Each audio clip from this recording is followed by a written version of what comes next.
What's up, everybody? Welcome to episode 1 of PS I Love You, XOXO. I am one of your hosts, Greg Miller, alongside the pride of Long Island, Colin Moriarty. It's good to be here with you today, It's Greg. good to be here with you. Give me the hands. There it is. This is what I like. We're back, ladies and gentlemen. The one-on-one PlayStation podcast. If you didn't know, you've missed it all. Colin and I used to do a very popular PlayStation podcast. We left, started Kind of Funny, and now after 9 months, we're like, it's time to do another PlayStation podcast. Yeah, it's time. I feel like people have been asking us to do a PlayStation podcast for a long time, ever since we left. Podcast Beyond was our old show, Right. and that's with other people now, and it's a podcast we tried to, bring it with us, and we Yeah. we weren't able to make that work. So we wish them well and that brand well, but people have been asking us to do our variety, our brand of hardcore PlayStation podcasting. Right. And we're going to do that show. We give you what you want at kindoffunny.com, and you can be assured that when people said they wanted a PlayStation podcast, we were down, we were ready. And actually, of course, if you want to be part of the show, as I need you to be, you go to kindoffunny.com/PSQ. Like PS questions, PS I love you, PSQ. You put that in there, just like the Godzilla did. And he says, what do you hope to accomplish with this new PlayStation-focused podcast? Here we are. We've been doing this for just about 10 months. Kinda Funny. October 5th will be Kind of Funny, our full-time job. Right. We're starting this new PlayStation podcast. Why did we do it? I think we've already hit on it. The fact was we did it because you wanted it, right? And so, like, what I hope to accomplish with PS I Love You is simple. I want to accomplish what you guys want. You want this PlayStation podcast. You want Colin and I, who, if you're new to the show, thank you so much. Don't have no idea who we are.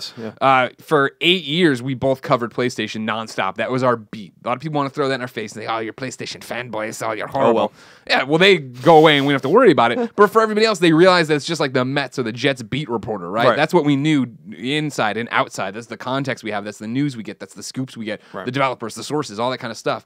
And so, even though we went off to do Kind of Funny, and we do the Kind of Funny Gamescast each and every week as a podcast, youtube.com/kindoffunnygames, that's broad, and we talk about everything we're playing and what we're excited about, which includes, of course, Tomb Raider and Party Hard and PC games and Xbox games and the occasional 3DS or Wii U title. This is where our allegiances lie. You and I know PlayStation inside, outside, and so the fact that there's still an audience that wants that kind of content, we want to deliver. I agree. I think that, you kind of nailed it. I mean, I think that That's kind of what I do. I miss doing a PlayStation show as well. I mean, there's something about the community. We built a community with our old show that was huge, and we brought many of them with us, and some of them stayed behind, and that's their prerogative, of course. This show is for all of those people, and for a new audience that, like I said, really want a PlayStation-centric audience by people that play PlayStation. Right. And you can call us fanboys if you want. I don't really care. I never really cared what you say about that kind of stuff. But we know we focus on these things. We know this brand. We play PlayStation 4. We play PlayStation Vita. Occasionally, we still play PS3 or PSP when it calls for it. Okay. Don't oversell it. You occasionally play PSP when the situation calls for it? Well, on my Vita, but I play PSP games on my Vita. Yeah, sure. Okay. I'm just saying That's a Sony cop out right there. Well, with the PlayStation Vita, every PS4 game is a PlayStation. Sure, I mean, Vita I haven't game. played my physical PSP since I was before gonna say, Vita came out. I got my Go buried But I'm in there right saying there. the PS1 classics, all this kind of stuff. In other words, I'm just saying we play this brand. We aren't. What do you got there? You got your PSP? Yeah, I got my Vita in here. My whatchamacallit? The Go. I love my Go. Oh yeah, there it is. I got 2 Goes? Oh yeah, I got 2 Goes in here. Don't be calling me. I don't know nothing about that. I didn't say you didn't know anything about it. The point. Oh God, I hated this thing. How did you hate it? What are you talking it's way about? Too small. The point is that way too small. It's awful. The point is that memories. You're being very disruptive right now. I want to be honest. Oh, I don't know if you. A lot of people remember have never seen our show before, right? So they need to understand that this is how it goes. Right. It is. This is. I'm gonna just dust this off a little bit, by the way, because it's bothering me. I'm sure they're not dusty. There was some dust on them. I can still see dust on it. So this is the show that I feel like you and I are meant to do together, and I feel like this is the show where you and I built our rapport, or a similar show is where we built our rapport and our friendship, and we're gonna do it again for the people that want us to do it. And I think it's going to be great, and I think it's going to be big, and I think that this is the show that PlayStation fans want, and I think that they deserve, and I want to give it to them. I feel bad that the part of me feels guilty that we weren't able to continue doing the show that we were so well known for so long, and this is our way to do that show because we're coming home. It's a homecoming. Exactly, because I love doing Gamescast and Game Over Greg's show. We do Colin and Greg live. This is all fun. We do our Let's Plays. It's all very fun. I don't miss much at all about that old life that we used to live, except for that show. And this is like you said, our homecoming. And right. So I'm happy about it. And that, I think for me, you and I have talked about this forever, doing another PlayStation podcast, doing this together. And really, if you want to talk about a moment that stood out and like, you know, even when I was doing, I was like, this is special and this is what we have. It was one of the Patreon exclusive Gamescast or Game Over Greggy shows when Nick and Tim were off doing whatever they do. And you and I did it alone. And we had that. We turned the table sideways and sat there on the other ends. And it was like, oh, right, this is what we used to do every week, every Tuesday. So we're excited to do that again for you with PS I Love You, XOXO. Remember, each and every Tuesday, you can get this show, 9 a.m. on youtube.com/kindoffunnygames, and then podcast services around the globe. It costs you nothing. But remember, what keeps the mics on is kindoffunny.com. So go there, watch the video, subscribe to the channel, support us on Patreon if you can. Go to kindoffunny.com/store where you can now buy PS I Love You shirts, PS I Love You posters, and then other stuff. There's Portillo stuff up there too. We thank you for your support. We love and your appreciate support. you very Thank much. You. Greg. Yeah. I want to start this episode and maybe every episode. Oh, good. With a prayer. And I was hoping that you and I could. Oh, this thing. You and I could hold hands and. Everybody, calm down. It ain't a real prayer, and don't get offended. Put your bees in your bonnets. I'm sorry. Get the bees out of your bonnets. It is a real prayer. All right. So don't worry about the bees or your bonnets. I'm being quiet. Now, we need to tell everybody they need to memorize this, right? Right, memorize The idea is that we do this, and then at PSX we do it as a giant cult, and everybody's really, really terrified. Hail Shuhei, full of grace, Kaz Harai is with thee. Blessed art thou amongst gamers, and blessed is the fruit of thy Sony Worldwide Studios. Holy Kutaragi, Father of PlayStation, pray for our trophies now and at the hour of the next PSN outage. Amen. Amen. Let's begin the show with what is and forever will be Roper's Report. It's time for Roper's Report. There's a plural on it. There's an apostrophe. There's a possessive on it. Everybody calm down. Singular possessive. Singular possessive. Roper's Report. Let me log in. Greg, there are 15 items on the list. A baker's dozen. Oh, man. That's been building up. I'll tell you right now, David Jaffe just got super excited to listen to that. Oh, that's his favorite part of the show. He loved it. He did. He really did. That's a real thing he told me. Greg, the first few items on the list this week on Roper's Report, yeah, singular possessive, is related to Uncharted. So let's get into it, shall we? Yeah, let's do it. Number one.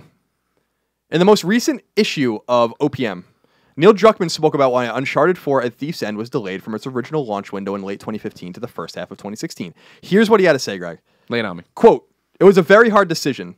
But I should back up, by the way. Some of this is fragmented, so I just want everyone to know it's not one long quote. I'm just not trying to piecemeal it together, being like, then he said, and blah, blah, blah. I got you. You know what I'm saying? So it's not necessarily, I think it's mostly in sequence, but I'm just letting you know that I cut a lot of that shit. Sure.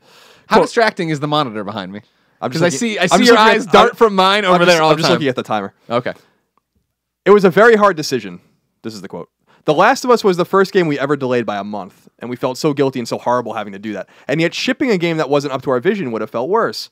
Much of the development and figuring things out happens as we go. There were certain sequences where we were like, okay, this is a pretty ambitious sequence. We will probably have to cut this. Even when I'm describing the ending, it's a pretty I guess this is a little bit of a spoiler. I'm not going to say it. But there's something that happens that requires quite a bit of work from what we want to do. Everyone died. Again, we would have to reduce the scope and reduce the ambition to meet that original deadline. We were weighing those choices between fans and their expectations. It was going to disappoint them to push this thing back, but this is the last chapter for Nathan Drake. So let's give ourselves as much time as possible and go all out for this series," end quote. Uncharted 4 Thief's End, as everyone knows, launches exclusively on PlayStation 4 March 18th, 2016. What do you take away from that? It's reasonable. These guys know what it is to cancel a game, and I know, or cancel, no, don't cancel Uncharted. Delay a game. This delay is more significant than The Last of Us. As we have talked many times, even back when we did the old show, was that The Last of Us became a classic, maybe from a great game based on that month. So if you algorithmically look at it, maybe this game is going to be good and exponentially better. Exponentially better. Yeah. You don't believe though they're going to hit March? No, I don't. I guarantee they hit it. Guarantee. I just don't. I guarantee. I just don't see it. I think that we get to January or February and they're like, it's not ready. It's not going to be ready. But it's just one of those things that, like, I mean, Neil's already talking about it in there, right? Of like what it was like to delay Last of Us, and you know that for a fact in candid conversations we've had with them before that they weren't thrilled with what it was Uncharted 3 when they put the date on it at VGA, right? 11/1/11. Yeah, and they were like, that sucked, trying to hit that date. I don't think Naughty Dog puts out a date anymore unless they're supremely confident they can hit it. Yeah, I don't disagree with you, but there's more to this statement, I think, than just him talking about The Last of Us and their experience there. Okay. He says, let me see, I want to make sure I find the right one. it was going to disappoint them to push this thing back, but this is the last chapter for Nathan Drake, so let's give ourselves as much time as possible and go all out for this series. They will not get a chance to do this again. You know what I mean? It's not going to be like, I mean, unless they go back on their word and they make Uncharted 5 in the future. I don't think Uncharted's finished. I don't think it is. I think that they're done with it, and that's fine. I think it would be financially suicidal for Sony not to do more Uncharted, and we could talk about that another time. Let's see how Uncharted 4 is. Time and place, fine. But they're like, if they need to take more time, they should take it. If they even need till fall of next year, they should take it. Yeah. Make sure they nail it. Make sure that this game is a 10, just like Uncharted 2 and Uncharted 3 and The Last of Us. They have a lot to live up to. I think that there's, he says about The Last of Us, we felt so guilty and so horrible having to do that, having to delay it. And yet shipping a game that wasn't up to our vision would have felt worse. Right.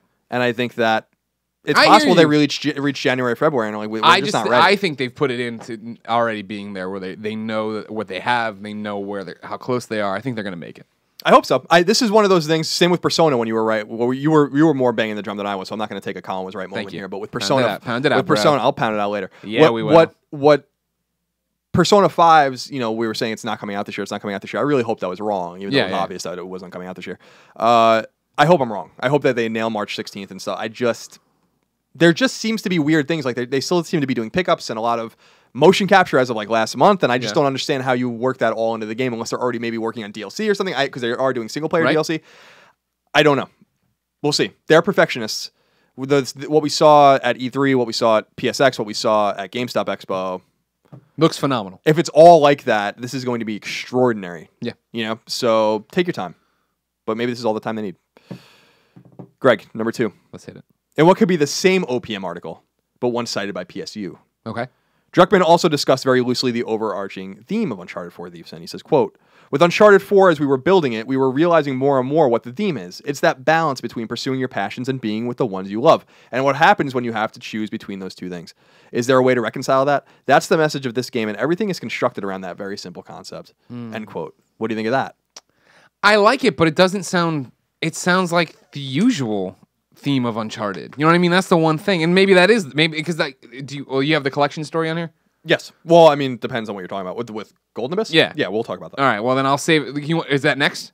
Yes. Let's do that, and then let me come back to all this. How about that? Can we put a pin in this one? Sure. I'll give you some... There's going to be some Greg Miller cunning insight. Okay. Number 3. The next piece of Uncharted news for the week comes by way of Power Up Gaming, which described a piece of the Uncharted presentation at EGX. When asked about why Sony bends Vita... That's enough. When asked about why Sony Ben's Vita game, Uncharted Golden Abyss, wasn't included in the Nathan Drake collection, Naughty Dog's Arnie Meyer, friend of ours, noted, quote, we love him. It was definitely under consideration because we were trying to see how we could collect all of the Uncharted games. I'm just going to step in here and say that I don't see any Fight for Fortune in here. So nobody cares about Fight for Fortune. The quote continues, but when we went back and looked at what we were trying to do with the Nathan Drake collection, we realized that those 3 games, the trilogy, the ones that Naughty Dog did, actually provided a particular narrative arc that led into Uncharted 4.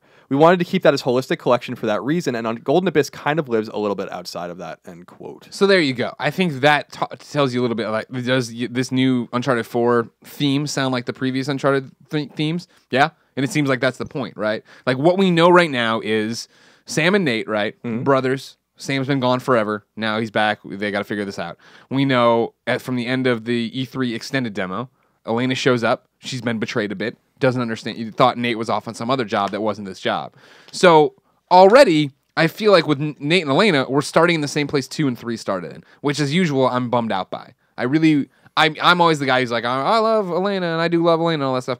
But I either let them be happy together or break them up. You know what I mean? Because now it just seems like a really shitty relationship it's toxic for everybody. You know what I mean? If Nate's lying to her this many years in about where he's going, I assume it's going to be, I lied to you because Sam needed me and he's in bed with bad people, so I didn't want you getting, you know what I mean? He's going to have a good excuse for it, but it seems like the same thing that's happened over and over again when they're talking about are you chasing your passions, or are you trying to, hurt the people or be with the people you love kind of thing. It seems so similar to what we've heard before that it's hard for me to be like, whoa, that sounds groundbreaking. It sounds like the normal thing. Yeah, but that leads to great games. Yeah, I think per article number 2 about what Druckmann said about the kind of the back of the box, maybe we would describe it sort of theme, not necessarily what would be on the back of the box, but the theme. Right. It does sound a little, I don't want to say of a cop out, but just something you say, just be like, just don't worry about. Yeah, I can't tell you. That's always the weird thing when you interview these people, right? Like, whoa, where is this? I'm not going to tell you where Chloe is. I don't want to tell you what's happening with Cutter. Well, because Chloe the cat or Chloe in No, Chloe from the game. Okay. Chloe the cat is still with Mike Mitchell somewhere. Sure. She used to inhabit these halls. I miss her. People say you can still hear her cat ghost at night. Deep cuts for people who really like Colin and Greg. I think that, yeah, this is a way to say, like, don't worry. I almost don't want to know what the theme is. I don't want to know anything about the story. I think we already know too much. I mean, the only reason I even saw as much of the game as I have is because we did the GameStop Expo and I had to, like, literally sit there and watch it. Yeah. And I'm glad that I did, but at the same time, it's like, I don't want to know anymore. To me, it's... What is that? What is the overarching theme? Like, I'm not even sure I know what the theme of 2 or 3 were. You know what I mean? In terms of, like, what are the themes? I don't know what the fuck the theme is. I know what the story was. Yeah. Is it the same point. thing? That's I don't really know. Yeah. Yo, that's a great point. So what would the theme... Let's start with Uncharted 3. What's the theme of Uncharted 3? Is it, like, full circle? Discovering who you are? Yeah, like the youth story. Yeah.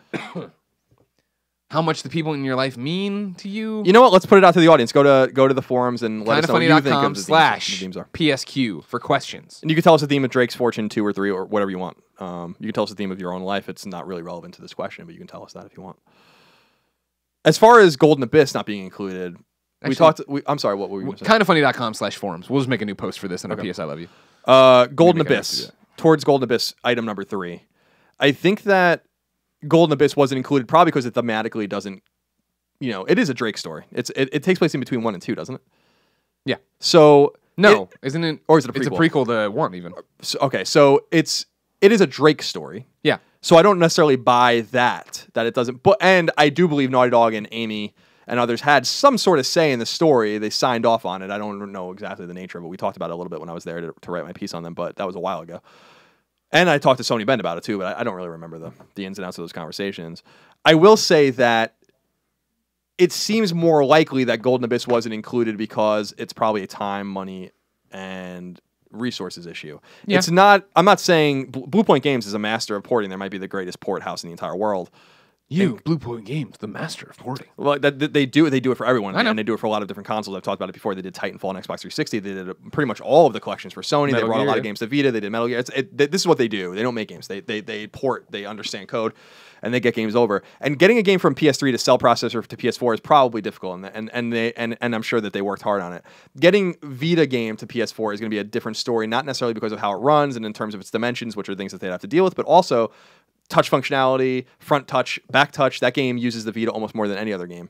Yeah. And they use that light stuff. They use the light. They're in the camera. There's just things that they cannot do, and without reworking the game. And I think that it's just that seems to me to be almost a creative endeavor that I'm not saying Blue Point isn't up to it. I'm saying that this is not what they're charged with doing, and so they probably looked at the game and they're like, we have to make creative decisions that will delay this collection and do all these things. I do think we'll see Golden Abyss on the PS4. I don't think it's going to be now. I think we will see it. I think it's going to happen. I don't see why. I don't understand why with bringing Tearaway. This is a great example. Tearaway came to PS4 from Vita. It was a Vita exclusive, and that used the Vita a lot too. And it took Media Molecule itself to bring that game to PS4. Yeah, and it took time. Right? Exactly. Yeah. So I think that is it beyond the scope of possibility to think that Bend might go back to it, or someone might go back to it and take the time to bring it over because they're doing it with other exclusives. I think we'll see even Killzone Mercenary be brought over one day. It's just, these games are isolated on this handheld that unfortunately a lot of people aren't playing. Right. It's precious to us, but I'm surprised. But I make sense with the Nathan Drake collection why it wouldn't be out there. But I wouldn't write it off completely. I still think, yes, those are all things for sure. But I also think we're thinking too hard. There is a swipe screen on it for the back touch stuff and tracing where you wanted the character to go and stuff. That was all secondary. You did have button prompts for that. You could play it normally. For holding it up to the light, it would be like just hold up your controller. Use the gyroscopes in it. I think a big part of it is the biggest part, yes, it's technical, it's hard, it's not as easy. I think there is a part of it where it's just Naughty Dog going, well, it's not our game. That isn't ours. We have a trilogy, just like the Arkham trilogy. Exactly, and you brought that up this morning about Arkham and Rocksteady, and maybe a little bit of competitive juice being flowing there. And it's one of those, and I don't even know if it's competitive as much as it's just like, this really isn't us. We don't want this representing us. We don't want people playing these and going like, well, this was weird and didn't feel like their games because it wasn't your game. You know what I mean? Yeah, I think I agree. I think that you're probably right. I do think that sells Golden Abyss short, which I think is a better game than Drake's Fortune. So certainly not as good as 2 and 3. Sure. But certainly a great game and still one of Vita's best games. Number 4, the last Uncharted collection, or the Uncharted general kind of questioning we have here for the Ropers report. Before you move on, do you want to answer a question about collection? Sure. You had one ask. You and we did 3 Let's Plays. You can watch it over at kindoffunny.com/ Yeah, they start rolling out, I guess, tomorrow. So today? Today. They're out today. The one starts today. Whatever. They're out there. You go to youtube.com/ kindoffunnygames. You click subscribe, and there it is. You're happy. Everybody's watching it. You know what I'm saying? Everybody. Yeah. Everybody's watching. Reverend Schmitty my dude. went over to kindoffunny.com/ PSQ, left his question. He says, greetings and salutations, gentlemen. Now that you guys have had some hands-on time with the Uncharted collection, has the gameplay been upgraded alongside the graphics? Specifically, the gunplay in Drake's Fortune compared to that of the second and third titles. Thanks. Glad to see you two back at it. XOXO, Reverend Schmitty. It's interesting he says that because, to me, pre-patch anyway, Uncharted 3 was the one that felt different to everyone. Yeah. So it's an interesting question. I've spent a little bit of time. We've spent about 45 minutes with each game, right? Because we just have not had much. We've had it for a while, but we just have not had time to really sit with it. My first blush instinct kind of about the Uncharted games is that they look better, especially Drake's Fortune. I remember Drake's Fortune having not played Drake's Fortune since 2008. Yeah. I remember it not looking as good as it looks now. I think that the game, and we're not technical people. I'm not going to sit here and tell you, oh, it's 1080p 60 frames, even though it is 1080p 60 frames. I don't. That's not really like you what just I'm read talking it on about. the box. You didn't see it. Right, you exactly. Don't know what that means. I just think it looks better. I remember there being a significant jump between Drake's Fortune and Among Thieves, and a less significant technical jump between Among Thieves and Drake's Deception. So that jump is still there, but I don't think it's as marked, and I don't know if that's just me looking at it 6 years later or 7 years later, or me saying like this game actually looks better than I remember it looking. Right. To answer the Reverend's question specifically, has the gameplay been upgraded alongside the graphics specifically in Drake's Fortune? No. In the first Let's Play we do, when they finally let me off the rails on the boat and I started shooting, I was like, whoa, this doesn't, it feels like Uncharted 1. They didn't go back and put any of the improvements they made in 2 and 3 into this. It is a port of that game, and this is how it is. Yeah, I didn't see much gameplay upgrades. There are 2 things I want to note though about and this is very preliminary, and I don't know if this is just me, but I noticed some weirdness in all 3 games in terms of, and again, I don't know if you agree, I don't know if you saw it too, but in terms of like, you're talking about animations. Yeah, animations. Just some weirdness. The way like the security guards were moving and snapping. Yeah, like snapping. Yeah, it was very magnetic and like and I don't want to say choppy because it's not. It runs fine. It looks fine. I just don't remember these little tiny hiccups in the original games. And again, I don't know if it's just because it has been forever since I played 1 and 2, especially. I haven't played 3 since I played 3 right before The Last of Us came out.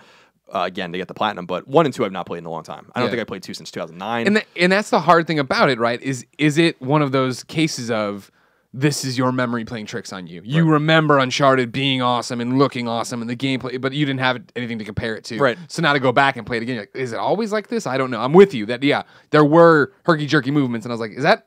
It didn't like ruin it for me, but it was just like, I don't remember that. No, I just... So there's little things like that. They might be in the original game. I think that the collection is very well executed. We can't talk about it in terms of a review sense yet. But I think that it's great.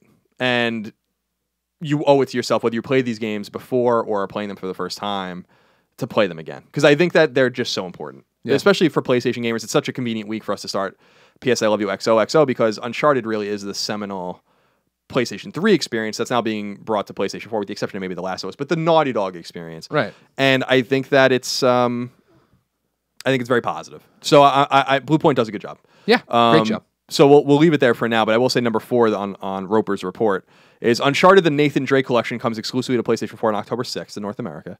And it's a big, big game. According to PSU, and I can verify this, the collection requires more than 44 gigs of storage, even if you have the disc version of the game. Mm-hmm. So clear up some space if necessary. So I will say that when I had a snafu kind of when I was putting the game in originally, it was downloading the games like spooling them really slowly, and I had to delete it from my game and then put it back in, and it was totally fine.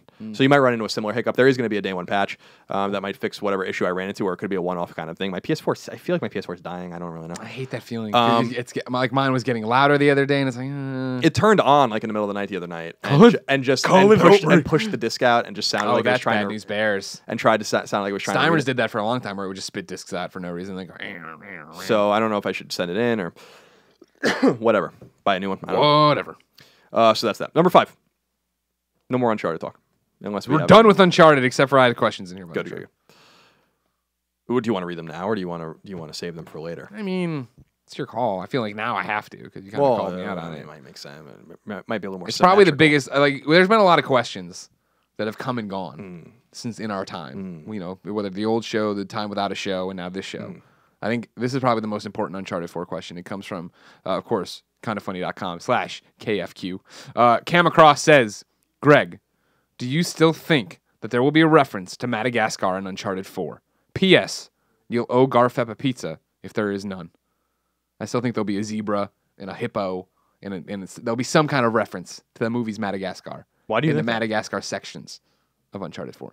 How will you know if it's a reference, though? If those animals exist, then the reference is there? Because if they're all cheeky and together, if they're all getting a Nando with the lads, if you know what I mean? Like, if you're in a kid's room and they're all together and it says Madagascar. What leads you to believe that that's, like, why? I think that I know Naughty Dog pretty well, and David Ballard over there, and all Kurt and all them. We're like, let's do this. We're in Madagascar. When you hear Madagascar, what do you think of?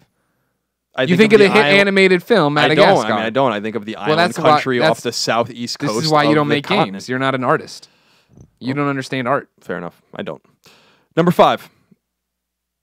Could Metal Gear Solid continue without Hideo Kojima? No. According to Konami, the IP holder of Metal Gear Solid, the answer is yes. In a conversation with Game On Daily, transcribed by videogamer.com, Konami's UK community manager Graham Day reminded everyone that Konami has, quote, in the past previously said that obviously the Metal Gear brand will continue. End quote. I think that's the quote. I had a typo. The interviewer then asked if he could continue without Kojima, to which Day says, quote, yeah, of course it can. Metal Gear is about the story, it's about the characters, and then he was cut off by the interviewer, who noted that the series was Kojima's baby, in quotes, and that a lot of responsibility, in quotes, comes with the series, and it can be daunting, in quotes, for a newcomer to take over. I love that the interviewer asked the question. He starts to respond, and the interviewer is just like everyone else on the internet. They're like, but for real. The guy made it his entire life. Really? Well, I agree. It's like he's speaking for us, or speaking for people like us. It's like the amazing Aaron Andrews, who, if you remember, Aaron Andrews, the football correspondent, right? Remember when Sherman came running off the field? All right, I told him not to talk about me. And I'm watching this in a game, and I go, who? And she goes, who was talking about you? He goes, Crabtree. And I was like, oh. And I was like, wait, that was a dynamite drop in by Aaron Andrews. Most people would ignore that and move on. Right. She's a great journalist. Day notes that he talks about Metal Gear Rising, created by Platinum Games, which was done by another team without Kojima. Greg, what say you? I mean, Metal Gear Rising it did not have the impact of a Metal Gear game from Hideo Kojima. Not in any way, shape, or form. No, not at all. And I didn't play it, but I just know that I played it at preview events, and I was like, I loved Raiden in Metal Gear 2. In 4, he had a cool thing, and this is fine. It's not Metal Gear. It's not what I want, and that's what they're going to have a problem with if they go. And it's Metal Gear Solid 6. Here's Metal Gear Solid 6. Right? Imagine they did 5 again. They were like, oh, hey, here's the real vision with the missions we cut out. No, chapter 3. No, if they do Metal Gear Solid 6, they're gonna have a huge problem. But it all goes back to the fact of this is the community manager talking, right? I really feel Konami's made it pretty clear that they're moving off to do mobile and pachinko machines, and good on them. Whatever they want, it's their business, right? And will there ever be another Metal Gear from them, like a console game? Sure. I don't think it's imminent. I think it'll be a long ways off, and I wouldn't be surprised if they wised up to the fact by that point bridges had gotten better, unburned. And they brought Kojima in. They reconstructed them. They re-erected them, as it were. There you go. You know what I'm talking about. But if you do Metal Gear... I'm an engineer, so... You are. If you do Metal Gear Solid 6 without Hideo Kojima, there's going to be hell to pay. Right. If you do Metal Gear, Mei Ling, sure, whatever. Show me what she's been up to. Where'd she lose her racist accent? Oh, yeah, I forgot about her racist accent. We'll see. I think it can be done. I think they're going to do it. I think their intention is to do it. I think we are... This is complicated because Konami still has studios in their own umbrella that they own, right? And teams, but I could see a world where they focus on their mobile games and they focus on their pachinko machines and their spas and their gyms and their health clubs and all that. And I can also see a time where they have this IP sitting there and they can just be like, who wants the Castlevania IP and who wants to make the next Castlevania, who wants to make the next Metal Gear game? And there are studios that could probably handle those games better than, say, Mercury Steam handled Castlevania. Sure. And that would do it right. I also think they're looking at situations of people like Igarashi making Bloodstain, which is basically just a Castlevania game, and giving people what they want. And Metal Gear is giving people what they want now, but what is Konami going to look like as a AAA publisher in 2 or 3 years? I don't know the answer to that question. I think that we're kind of conflating, or people are conflating maybe their intent to get away from development internally, but except for maybe with Kojima's ex-team, whoever sticks around, because I don't think any of them will. Right. And them being able to parcel out their IP to make AAA or A games or downloadable games while they focus more internally on mobile development, which makes more money for them. So it's an interesting situation. I still can't wait until Kojima can talk. And I think that it'll be so fascinating. It's going to be awesome. I hope he sits down with us. Number 6. It looks like Rockstar's on a hiring binge, according to Games Radar. 162 separate jobs are currently posted across Rockstar offices in San Diego, Toronto, New York, New England, Lincoln, London, Leeds, and at Rockstar North's HQ over in the UK. Games Radar notes that some of the jobs could be old repeats, but signs indicate that these jobs could be for a new project entirely spanning many game creation disciplines.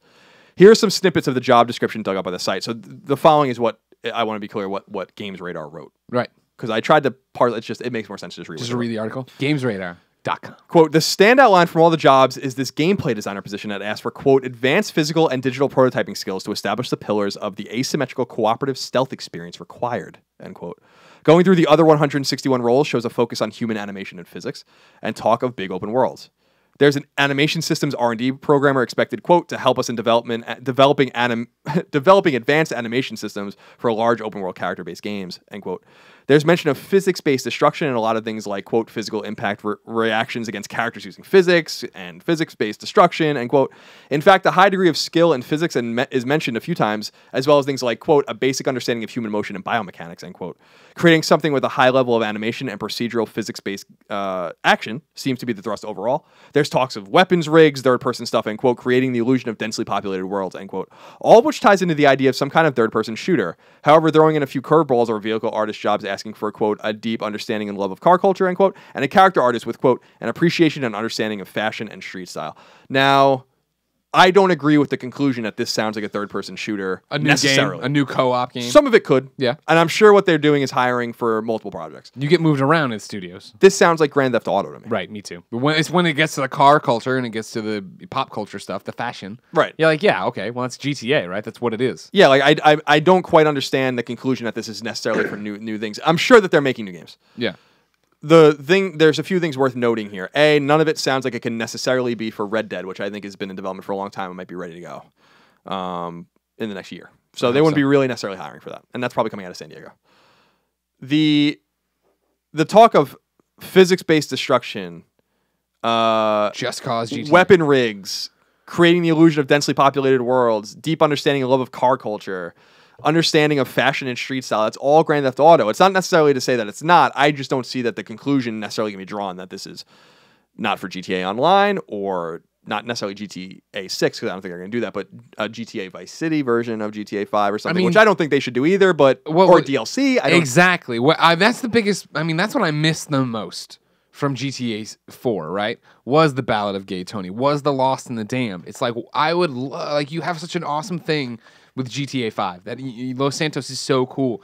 Please, Rockstar, please tell me new stories in there. You know what I mean? Like, that's what I loved so much that they did. Sure. And then they put online in there, and I felt like that neutered all the chances for that. Yeah, they pivoted, and I think that the pivot probably is working fine for them, but it's not 2008 anymore when GTA 4 came out. Yeah. And so things have changed, and their expectations have changed, and there was an online component to GTA 4. It's just to say that this seems to be the impetus. What I fear is that will we get the single player GTA in the future, or is GTA Online so popular and so lucrative and easier to make that No way. Either way, I don't think we're going to see a new GTA game for many years. Sure, I agree with that, but it won't be online. Can't be the only thing we get from here on out. That's all we've gotten. That's so far. A horrible future. That's all we've gotten. Don't say that, Colin. Since the game came out in 2013, September 2013. Yeah, on PS3 and Xbox 360, and then next year on next gen consoles, we've gotten nothing single player except for what's on the game, sure, on the disc. So my hope is that this is a misconstruing or just misunderstanding what they're doing, and that they are working on DLC and they're working. This is just looking at a jobs page trying to figure out what's happening. I appreciate the journalism. Hell yeah! I'm glad somebody's out there reading about these articles I want to read, these job postings I want to read. Me, I don't want to read. You don't want to read them. That's why you're happy he's reading them. I'm happy. Number 7. It looks like Fallout 4's DLC won't be timed exclusive for any platform. saving PlayStation gamers with the ordeal that surrounded Fallout 3 when all DLC went to Xbox 360 first. Pete Hines, Bethesda's marketer and bigwig, answered a tweet about DLC exclusivity by saying, quote, "We aren't doing a DLC exclusive with anyone," end quote. That's all we needed to know. Fallout 4 will undoubtedly have an ambitious DLC rollout, just like all of Bethesda's games have for the last many years. AAA open world games, anyway. That's great to know because that really pissed me the fuck off, actually, when Fallout 3 came out. Because it didn't go in your favor. Exactly, because especially because at the time we were at IGN, I was writing the guides. I then have to switch over to Xbox 360 and use someone else's save. Oh, yeah. And then I think it took like a year or 6 months or something for the DLC to come out. I think, right, or 3. It was some sort of. It took a long time. It took a long time. Like Operation Anchorage came out January 2009, I think, and then it took like quite some time for it to come. And they rolled it out in that way. I think every month there was a new one. Those kinds of deals are dumb. Whether they benefit PlayStation or benefit Xbox, they're stupid. If the game is multi-platform, then you like. Take care of everybody. Yeah, like why is there second class consumers? You know, I don't whether they're playing like on the Xbox whole thing One that or happened whatever. with Call of Duty every year, right? Up until now, where it's flipped the script, now it's PlayStation. And now it doesn't even matter. I don't think. I have 2 things about this. Sure, hit me. One about Pete Hines. One about a question about Fallout 4. Which do you want first? Let's talk about Pete Hines because I want to talk about Pete Hines. I love Pete Hines too, and you know what I want to do? I want to get Pete Hines on this show, or just kind of funny. He can come in for the Gamescast. Sure. I guess that makes more sense. Sure. But if you remember, with the old show, when Skyrim happened, when PlayStation 3 happened, I remember we had a well. dust up with Pete Hines. We did. Yeah, remember? He got offended, or not offended. We were talking on the show. We were basically like, I don't understand how this doesn't work on PlayStation 3. What's going on? How could this happen? One of our listeners reached out to Pete Hines on Twitter, but like not misquoted us, but shortened it 140 characters, which makes us sound like jerks whenever you shorten anything to 140 characters. Except hopefully this invitation for Pete Hines to come on our show and kind of funny. But reached out, talked to him, and Pete Hines, was like, well, that's totally wrong, and I don't know why they would say that. And I reached out, I was like, oh, you should come on the show and talk about it. He's like, I've already talked to you guys before, and he meant the site. He meant IGN. He's already tried to clear this up, and like, it's not working, so whatever. And we never got him on, and we never really had any closure to that. So that's like one of the few things in this industry that I've held like, oh, you do great work, Pete Hines. We didn't mean to make you mad. I mean, whatever. I mean, the fact that, I love Pete Hines, but and I've met him many times, and he's always been very nice to me. Yeah. The fact is that game did not work on PlayStation 3. Well, sure. I mean, that's just the fact. Yeah. It might work now, but it didn't. Maybe, but it didn't. It works now. I don't know. I mean, I haven't played it. I remember it was a big deal when it got fixed. But the fact is, when it came out, it wasn't working right for people. Right. We had people in the office that couldn't play it. I boycotted the game on PS3 because I was like, I'm not.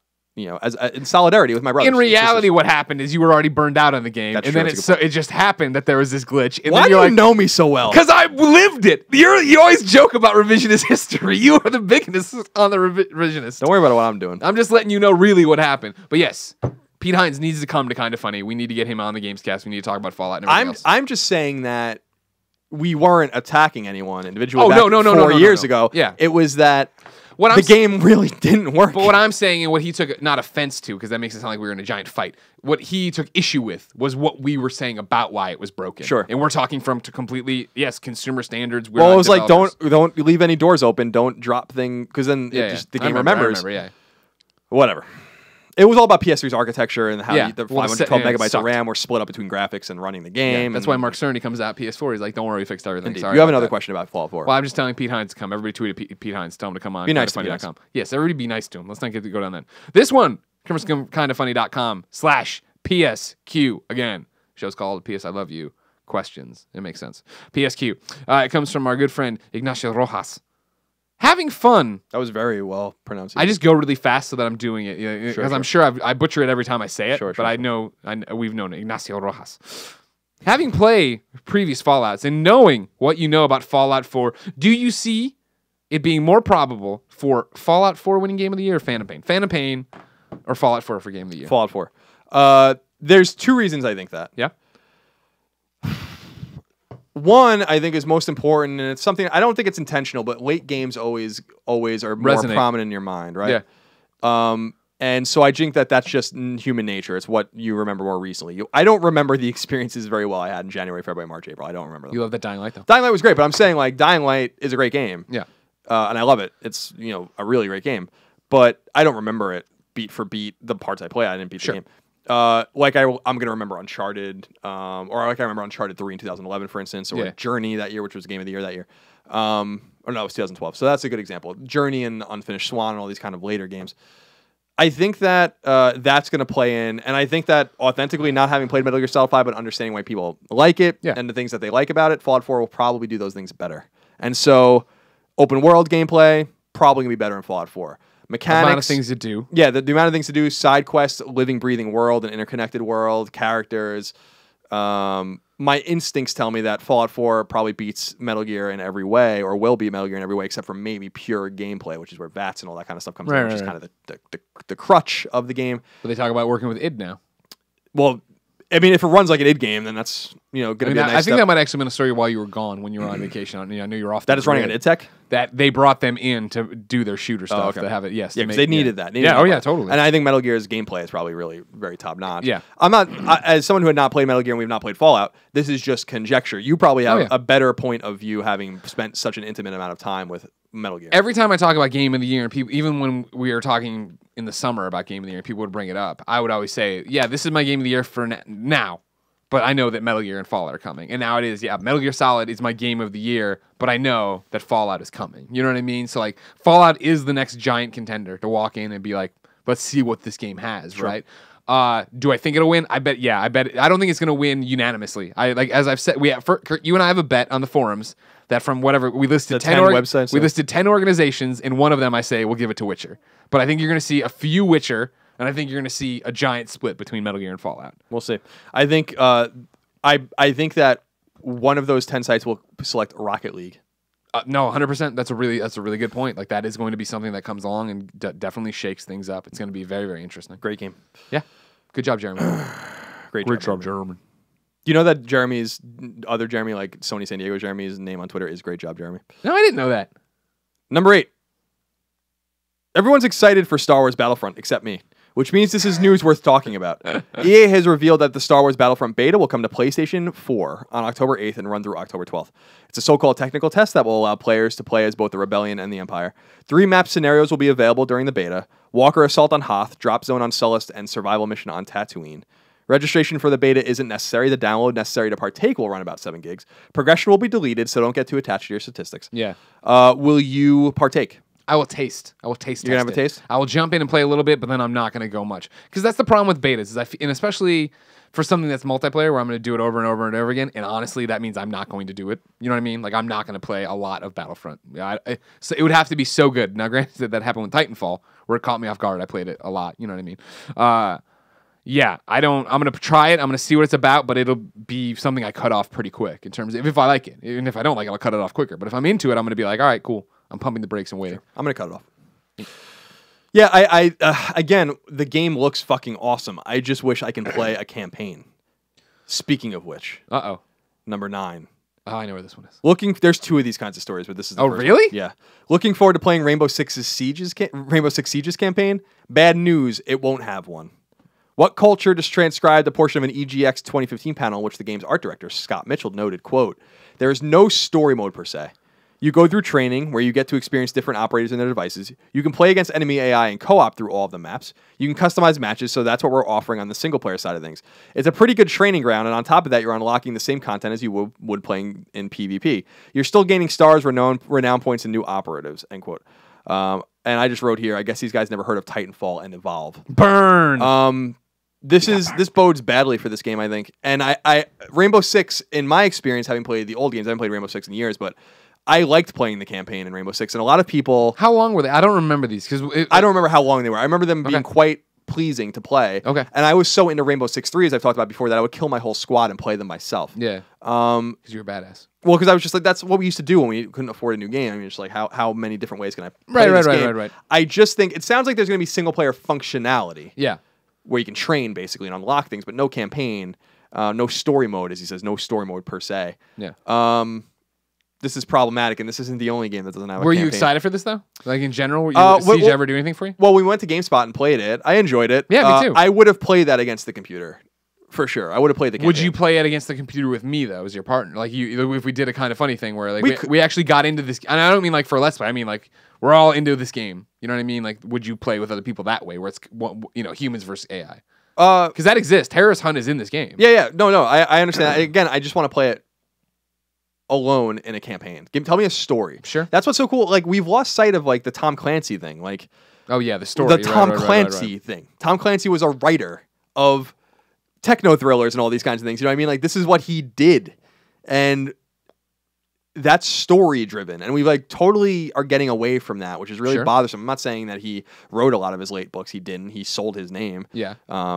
But anyone want to buy my name, I'll sell it too. I just think that that's shitty, and I think that that bodes not well for them because, and I hope I'm wrong because I think the game looks really fun, just like Titanfall and Evolve did, but those games lacking single-player substance quickly were forgotten by many people that bought those games. No one plays Titanfall anymore. Few people play Evolve. You know, so does single-player matter? I think it matters in the sense that it keeps you involved in the game and it might give you something else to do and a reason to go back. And then you play the campaign and you're like, oh, I liked playing this. And then you jump online and stuff. If you only have one option, which is like multiplayer basically or co-op, I don't know. It doesn't sound like a good look to me. It is not like, it's not to say that there's no single player functionality in the game at all. It's just to say that there's no story. And I think that that's like, why?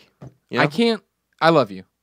I always want you to be happy, but I'm very, very excited to see your dream of the Division get broken over your own knee. Oh, thank you. I appreciate that. Because like you believe that there's going to be this single player thing that you can play it and have fun by yourself, and it's going to end up being Destiny. It's going to end up being Destiny where you can't do anything on your own, and you're going to play it and be really pissed off. That's Greg's prediction. Thank you, Greg. No problem. It's very uplifting. Just want to let you know that you need to get it on straight, figure it out, get rid of the Division out of your head, play that Metal Gear. Play that Persona 4. I'm not playing Metal Gear because of the internet. The internet was specifically because I want to bother the internet. That's fine with me. Number 10.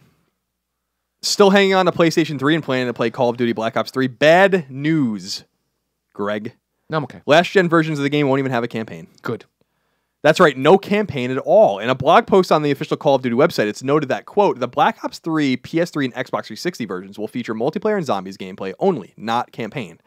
The ambitious scope of the 1 through 4 player co-op campaign design of the PS4, Xbox One, and PC versions could not be faithfully recreated on old generation hardware. Delivering the best possible gameplay experience on all platforms is always our highest priority. With that in mind, Black Ops 3, PS3, and Xbox 360 players can continue to look forward to a new experience of Black Ops 3 multiplayer, including the new momentum-based chain movement system, as well as the all-new specialist class of 9 Black Ops soldiers, which fundamentally changes the way players engage in combat, end quote. That's ridiculous. Yeah? Yeah, but the fun. I don't know if it's changed when this story broke because you were gone. I forget why I read this and you didn't. I knew about this and you didn't. When this story broke, the best part about it was nobody was flipping out. The internet wasn't on fire about it because, like, I think first off, you're the rare exception. I guess you love it, so I won't even get on the same boat. You love playing through the story every year. Yeah, I love it. You know what I mean? Great. I like doing it every so often. I didn't do it on the last couple for some reason. I don't think anybody really. First off, if you're playing Call of Duty, you're probably playing it for the multiplayer. You know what I mean? And if you're if you're last gen, are you and that's probably the real thing. Nobody on the internet was freaking out about it because if you're last gen, are you really that dialed into games right now? Are you really paying attention to the hottest thing? I don't disagree that it's passable. My question is the game going to be half as much? And my other question is, why couldn't you modify the campaign to not have co-op? Like why if you can play the game, it says 1 through 4 players. I'm not playing with anyone, right? When I play it on PS4. Not even me? No, definitely not. Definitely not. Holly. I don't play games with people that don't know how to play. This will get you ready for the Division. This will be the way to ease you into the Division. Oh, you're a son of a bitch. So it says 1 through 4 player co-op campaign, right? Yeah. So you can play the campaign by yourself on PS4.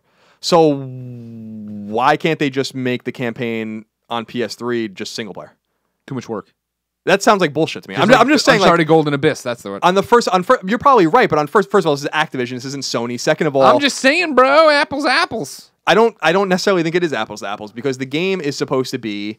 It's not like Uncharted removing multiplayer from 2 and 3 because no one's going to play it. Yeah. You know, and it's also like I agree with you that Call of Duty is a multiplayer game, right? Yeah, no doubt about it. But in the not many times, but several times I've talked to studio heads from the Activision studios or people that work on those games. Every time I mention that I know it's weird, I always say I know it's weird, but I play the campaign. When we were at GameStop, actually, we talked about the game, right? Yeah. And they were like, "It's not as weird as you think." Yeah. And I agree, I believe them, you know, like, so it's just, I'm not saying people buy the game just for campaign. That's probably 5%, right? Sure. I play only the campaign. I don't play online. I'll play zombies probably because it's awesome. For them to say like, this game is for last gen customers and it's just the multiplayer. All I'm saying is it better not be $60. It better not even be $50 or $40. You know what I mean? It like maybe $40, $39.99. Okay, 40, come on. 40 sounds like a deal. At the most, right? I think that's bullshit. And I don't like this trend of people releasing these games thinking that you have to have multiple hooks. Call of Duty might be an exception because it's such a ingrained audience, and Battlefront might be the exception too because it also doesn't have a campaign. But most multiplayer-centric games that don't have campaigns seem to suffer in not only the long term but in the midterm. So it's just a weird thing, and I don't understand. Like it's not that they said like it doesn't work. What they said was the ambitious scope of the 1 through 4 player co-op campaign design of the PS4, Xbox One, and PC versions cannot be faithfully recreated on old generation hardware. I have no doubt that the game isn't going to run with 4 players, split screen or online or whatever it's going to be, on PS3. All I'm saying is why not just remove that functionality and let people play it by themselves? Why wouldn't that work? Too much work. It can't be that too much work. I don't believe it can be that ambitious. Law of diminishing returns. Sure. This strikes me as like, a Madden on Vita. Fuck it. It's last year's Madden. It doesn't have any new improvements. It's going to affect such a small percentage of people that care. Why do we care? And is it going to be less money? No, it'll still be a lot of money, I bet. Probably still be a full price game. I think that's bullshit if that happens. I hear you. I'm just letting you know what I think is going to happen. If there's not at least a $10 discount, if not a $20 discount, I think that's bullshit. Yeah. There shouldn't be a last gen tax. It should be the exact opposite. Sure. But this is, it's just to the point of like rip the Band-Aid off and get on to the new gen. Well, that's the thing, new gen. And this is like the thing that I think is most salient actually is that you're saying like what's the big deal? It's the old generation games. They wouldn't be making these games at all if they didn't anticipate they were going to sell them. What I really want to see are the MPD numbers. Not in terms of sales, but in terms of order of, because an MPD is, for people that don't know how to read MPD, the parentheses with the consoles read from left to right, most sold to least sold. And I'm interested to see if it's PS4, Xbox One, Xbox 360, PS3, or if it's something more like Xbox 360, PS4, Xbox One, PS3, something like that. Yeah. So that will tell the tale. I think you haven't heard anything about this yet. I think that when the game is in the wild, and people you are pay their money, absolutely going to hear something about it. Yeah. I can see that. Because you have to understand it's cool not to like Call of Duty. You know? That's what a lot of people think that's cool. I think Huey Lewis said that, right? Right. Huey Lewis wrote a song called Cool. It's cool, and then in parentheses, not to like Call of Duty. It's hip to be square. It's cool to not like Call of Duty. Number 11. It's been confirmed that both Heavy Rain and Beyond Two Souls, Quantic Dream's 2 PS3 games, will be coming to PS4. Okay. It was forever ago that Beyond's trophies for PS4 were published. This was a really long time ago. That was a long time confirming the port's existence long before any announcement. Well, when will they actually come out? In a tweet launched by Quantic Dream, the developer noted that the dates, quote, will be revealed soon now, end quote. Greg, when will these games come out? Paris Games Week. You think they're going to announce them at Paris Games Week? Yeah. So, that's October, so will they be out by the end of the year? Yes. Okay. Here's what's going to happen. I wouldn't be surprised if as a lead into Paris Games Week, they release the dates. They come out in a blog post. Here's the information, right? And stay tuned for something at Paris Games Week. Paris Games Week comes around. They do the whole like David Cage comes out. He's like, "Oh, we're excited." Are you dying? No, I just have this one weird cough every so often. It's probably me dying. David Cage comes out. And he's like, "Hey, we made all this headroom with Heavy. We made our name with Heavy Rain. We progressed it with Beyond Two Souls, which is a lie. And then it's just like it's a complete lie. We're putting them on PlayStation 4 with trophies. But today I'm here to talk to you about our next game, and it's this. And then on stage he announces, that the PS4 versions of those games are coming out. It's a little ambitious to get them out by the end of the year, I think. Yeah, but the trophies are up, man, and that's the last thing that goes up. You know what I mean? They could be ready, but I think aren't they putting them on disc? So I don't know. Okay, I'll say December.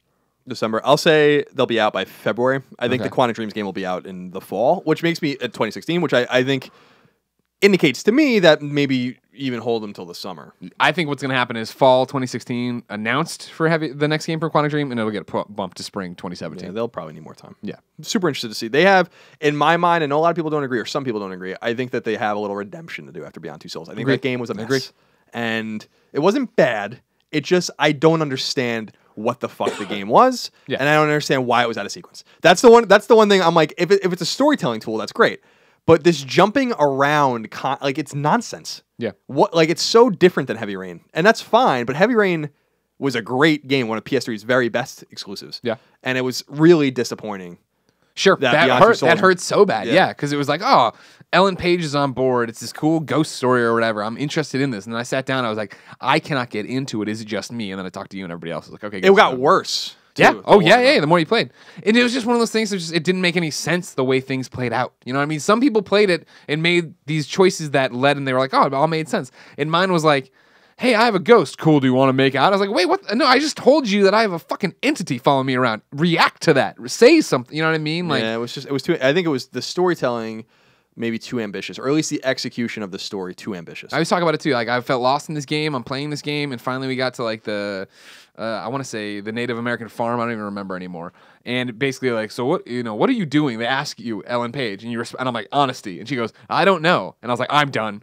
If you don't even know, if you, the main character, don't know what you're doing, I can go play a million other things right now. Yeah, it was very like Aaron Sorkin's dialogue, very masturbatory. Sure. You know what I mean? But it works for Aaron Sorkin. It does work for Aaron Sorkin. Newsroom. That's great, but The West Wing. Newsroom. Number 12.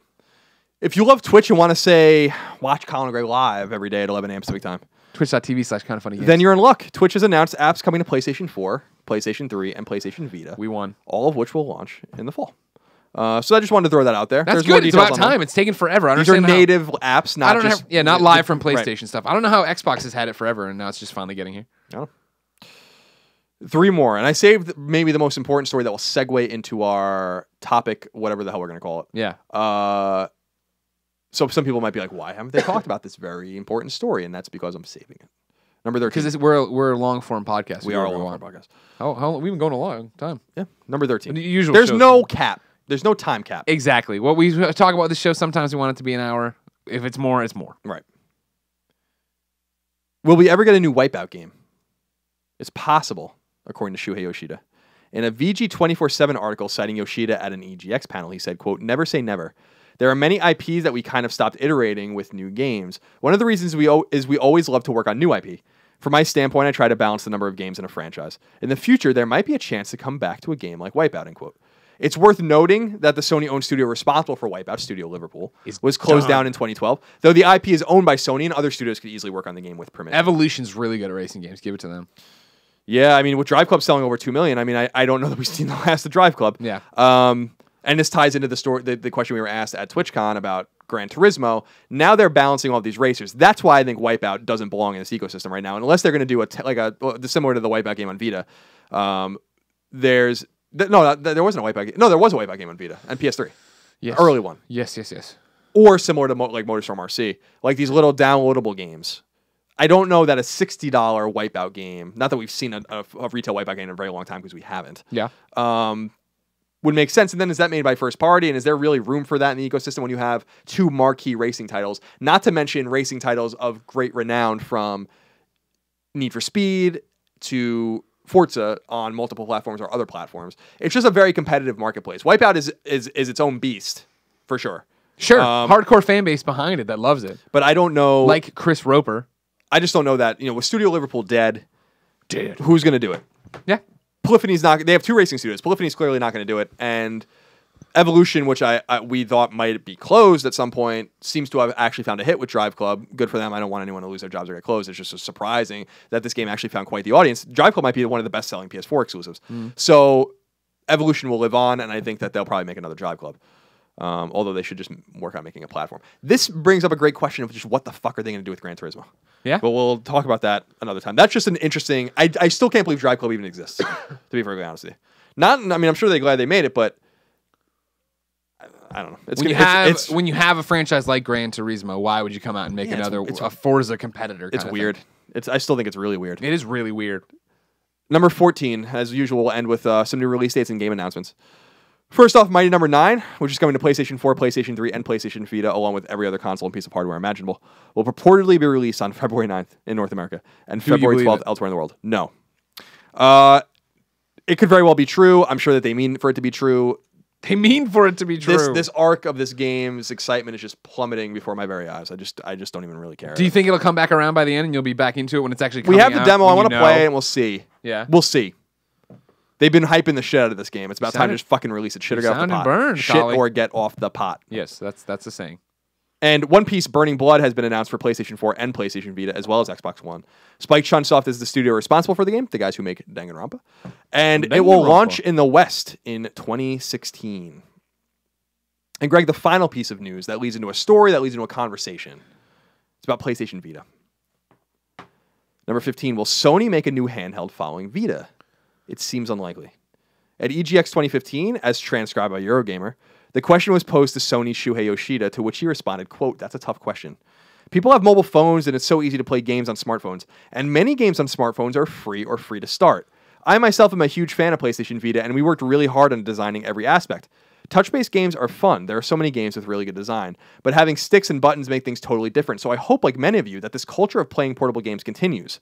But the climate is not healthy for now because of the huge dominance of mobile gaming," end quote. Now, before we even get into the topic and what you think about it, and what the audience thinks about it, what I think about it, this leads into a story by our friend Jason Schreier at Kotaku. And he published it this morning. So yesterday, by the time you listen to this, if you're listening to this podcast the day it comes out, he writes, "Mobile gaming didn't kill the Vita. Sony did." And here's what he wrote. Not a long article. No. More like an angry manifesto. Yeah, which I appreciate. "I have long been a fan of PlayStation Vita," Jason says. "So this quote from one of Sony's head honchos about portable gaming seriously bums me out." And he reads the quote. He says, "This is nonsense. The climate is fine. Nintendo has sold over 50 million 3DSs, and they don't even have Minecraft. There's no doubt that mobile gaming has had a huge impact on the traditional video game industry, but when it comes to the Vita flopping, Sony has no one to blame but themselves. Here's a partial list of reasons the Vita has failed. Sony decided to gouge customers by forcing them to use proprietary memory cards, then jacking up the prices to obscene levels. Parenthetically, he notes, a 32GB Vita memory card costs $100. Standard 32GB SDHC memory cards cost $18. Sony marketed the Vita as a portable system with console-quality gaming, then went on to pack it with shoddy spin-offs, like Uncharted Golden Abyss, Call of Duty Declassified, and Resistance Burning Skies. I take issue with this because Uncharted Golden Abyss is far from being a shoddy spin-off. I will agree that Call of Duty Declassified is a piece of shit, and Resistance Burning Skies is a piece of shit, and guess what? The same developer made both of those games. Then they changed their name to Hyde. Yeah. One of the best business stories ever. I love that, yeah. They were called Nihilistic, and then they were called Instigate now. Yeah, I think that's right. And I've never heard from them again. Despite all this, a subset of hardcore gamers quickly realized that the Vita was a fantastic machine for indies and niche Japanese games, so what did Sony do?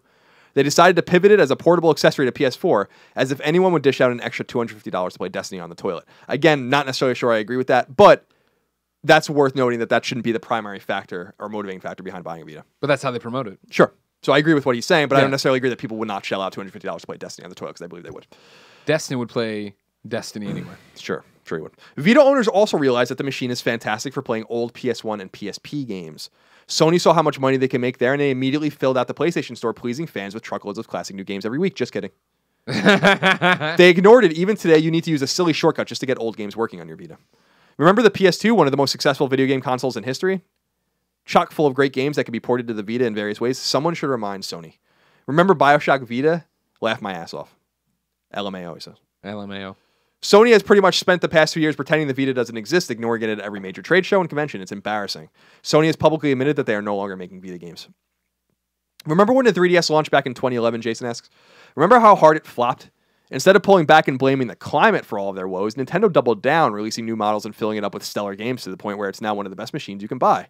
Granted, Sony doesn't have Mario or Zelda or the story development acumen of their competitors in Kyoto. That I disagree with. They do have development acumen. But if they hadn't spent the last 3.5 years firing a giant rifle at their own feet, maybe things would have looked a little bit different for the wonderful PlayStation Vita. Greg. Yeah. What do you think? Is this topic of the show? No. Toss. I'm sorry. Topic of the show. I think it's a great article and it makes a lot of great points. I agree with him on most of it. You know what I mean? I do think that that's the thing. I think the climate plays into it? Yes, very much so. I think it's very hard to get people excited about another handheld. It's what we keep going around and talking about it today with how obsessed I am with Lego Dimensions and the fact of how many Toys to Life games can be supported, right? You have DS, you have PlayStation, you have mobile now, and they're all there, and mobile is just everywhere, and it's so cheap. And yes, as you like to say, it's all garbage, but it's a flaming there are good games in there. Yeah, there are good games in there, right? And so when those are able to get out, connect, and hit, that's all there is to it. You know what I mean? Like, that's all you need. And like what there's, Jason's point in the article, like that the DS has done so well and doesn't even have Minecraft. Very true. But remember, like, that is also one of the stories that one day I hope someone gets to talk to someone at PlayStation about that. You have to imagine when Minecraft Vita was being made, 4J Studios is working on it, right? That they're talking about, we're going to make a creeper. We're going to put out a Vita bundle. The Vita will be a special edition creeper. It'll be all checkered and green and be awesome. This is going to be fantastic. What? Microsoft just bought Minecraft? Like, that had to have totally upended and fucked that. Not to mention the fact that it was super fucking late. Minecraft was already everywhere. You know what I mean? So like, as much as that, I mean, it still charts every time we look at the PlayStation, you know, sales charts they put out for digital stuff. For last gen consoles. Yeah. And for Vita. It's always in the Vita top run of games. Oh, for downloads, I see. You see what I'm saying? It's doing really well. It's selling stuff, but it's not moving units in the same way as some kids looking at it. Like, I love Minecraft. I'm playing it on my tablet on my mom's phone or whatever. They're set. They don't need to worry about getting it somewhere else. They don't understand how amazing trophies are in your PSN level is. When will they understand? They never will understand. That's the problem. So I do think that I think that Jason's argument is really, really, really solid. I think he's underplaying how much the climate did play into it. I do think there's part of it. But what he's pointing out there is 100% correct. You know what I mean? Like, we tell you kindoffunny.com/PSQ to ask us questions, right? I'm looking at the ones, we had a whole bunch of Vita ones that tie into this, right? Lucy wrote and said, hey guys, my question is, do you ever think that the PS Vita memory cards will permanently drop in price? What is the price you think they should be? I love my Vita, but it's the one thing stopping me from buying lots of games on the system as I can't afford the space, right? This has been the story from the jump. Remember, I'll never forget that E3. Remember, we're sitting next to each other. They come out, they announce the prices. You know, this is how much it's going to be for 3G. This is how much it is for Wi-Fi. And we're all like, those are so reasonable. Are you kidding me? And they had this moment of like, the Vita actually looks awesome. This could be great. And then came the news of memory is way overpriced. We're doing the same thing we did to you with Memory Pro Stick Duo. We're overpricing this stuff. You have to buy our proprietary memory. And everybody's like, well, that sucks. What are you talking about? Yeah, and people forget, there's two things people forget about the Vita rollout in 2011. One was that the bad news was 11th hour bad news. That's the thing that a lot of people lost sight of, and I think it was a bad marketing and PR strategy on their part. And I think they would, if they can go back and do it again, they would differently. Yeah. It wasn't until September, October that the memory card prices really started coming out. That things about like Mod Nation Racers not even being an online game, like all of this kind of stuff started coming out. And it's like, okay. And don't forget the inability to log in another account. Right. You use your PlayStation 3. You understand at any point, go over to users, you want to play on my system. I want to play on my system. We can have 2, 3, 4, 5, 8 profiles or whatever. On the Vita, no, you can't do that unless you hard wipe the system, factory reset it. It's like, what are you talking about? It's because that was a particular reaction to the horrified nature that PSP had about how Sony had about how hackable the PSP was. The PSP sold 80 million units, and I would really venture to say almost half of them were because the games really stopped coming out for PSP in like 2009, 2010, like in any regular clip. There were great games like throughout until 2012 or so, but people were buying it to hack it, and I think Sony looked at that and was like, what the fuck are you doing? We have to make this thing unhackable. And they did. To their credit, they did make this thing unhackable. No one has hacked the Vita. So in terms of like making it trophies, like and like just busting it open, like no one's done it, and they've tried. So to where credit is due, that's fine. Yeah, but I agree with you that there's one thing that people lose sight of. Maybe they're newer to the industry, or they just don't remember. They weren't involved in it like we were. And it's to your point about 2011 E3 2011 when Vita, or 2011 Vita wasn't called the NGP anymore and it got a name. People all over the internet were really high on Vita. And that's one of the things that really frustrates me when everyone's like, you guys have always been up Vita's ass. No one cared about it. I'm like, fucking bullshit. There were articles everywhere about how affordable the Vita was going to be, how awesome it was, and blah, blah, blah, blah, blah, until September, October, November. And then the Vita came out in December and sold about 500,000 units in Japan, way under their forecast. And everyone was like, fuck. You know? Like, yeah, hard freeze. Developers all of a sudden freak out, right? And publishers. And so we talk about revisionist history and talk about a lot of revisionist history with the Vita, and I think Sony really fucked themselves with the Vita. I've said time and time again, they are crazy enough to do another Vita or another handheld. They wouldn't call it the Vita. Yeah. And I still think they might. I think that like companies like that, responsible companies like that, R&D these things and figure it out. And I don't think they're going to release it, but there's probably something in the pipeline where they're like, could we do it? Yeah. And what does it look like? And can we make third parties believe in us again? Do we go the Nintendo route and do this ourselves? Is there money to be made there? Because I agree with Jason in the sense that Sony did screw themselves with muddled this and muddled that in terms of messaging. But he's right that the 3DS is fine. I don't agree that the 3DS has this amazing library. I never will. I look at that library and I'm like, it's a fine library. I don't see how it compares in any way, shape, or form to GBAs or DSs. I think DS's library arguably might be the best library ever. Sure. For any handheld or home console. And GBA, although short-lived, had a fantastic library of games. I don't see that on the 3DS. I see on the 3DS 4 or 5 games a year, maybe, that are fantastic. That fantastic or appeal to me at all. And I see on Vita, to be frank, and maybe it's just because we're tuned into the ecosystem, a lot of games. and they're still coming. This is the thing about Vita, Greg. The Vita is not dead. It wants to be dead, but it's not going to be dead. No, games will come out indie for developers years. won't let it die, and that's why they're amazing. Is the fact that I'm making an indie game on PC and it's easy. I'm bringing it to PlayStation 4, and I'm already halfway there. Why not make it cross-buy? Now we are already seeing that these indie games we were super excited to play on Vita are fading into obscurity. Like, to be quiet about, right? Where the fuck is Axiom Verge? What is going on with Volume? Well, I can you know what I mean. So I can tell you that Tom Happ released a blog post this weekend. As people might know, Tom Happ had a child, and his child was very sick. So this was distracting him, but there was also a lot of technical issues. Right. At the end of his blog post, he said that he anticipates Axiom Verge will be out by the end of the year. Excellent. On Vita. Now, it has something to do with a transition to C# or something. I don't understand the technical. And that's the thing. There's something we're missing that it is getting everybody. It seemed like it was super easy, and now we are hitting this wall where people aren't doing it. They're saying they're going to do it, and then something happens. Yeah, like the compiler issues. I think the studio that's doing the transition from Titanfall and also for this game are having problems. And another one, I'm sorry, not to interrupt, but I don't want you to think that I forgot about you, Supergiant. Where is Bastion on Vita? Thank you. Yeah, and Volume.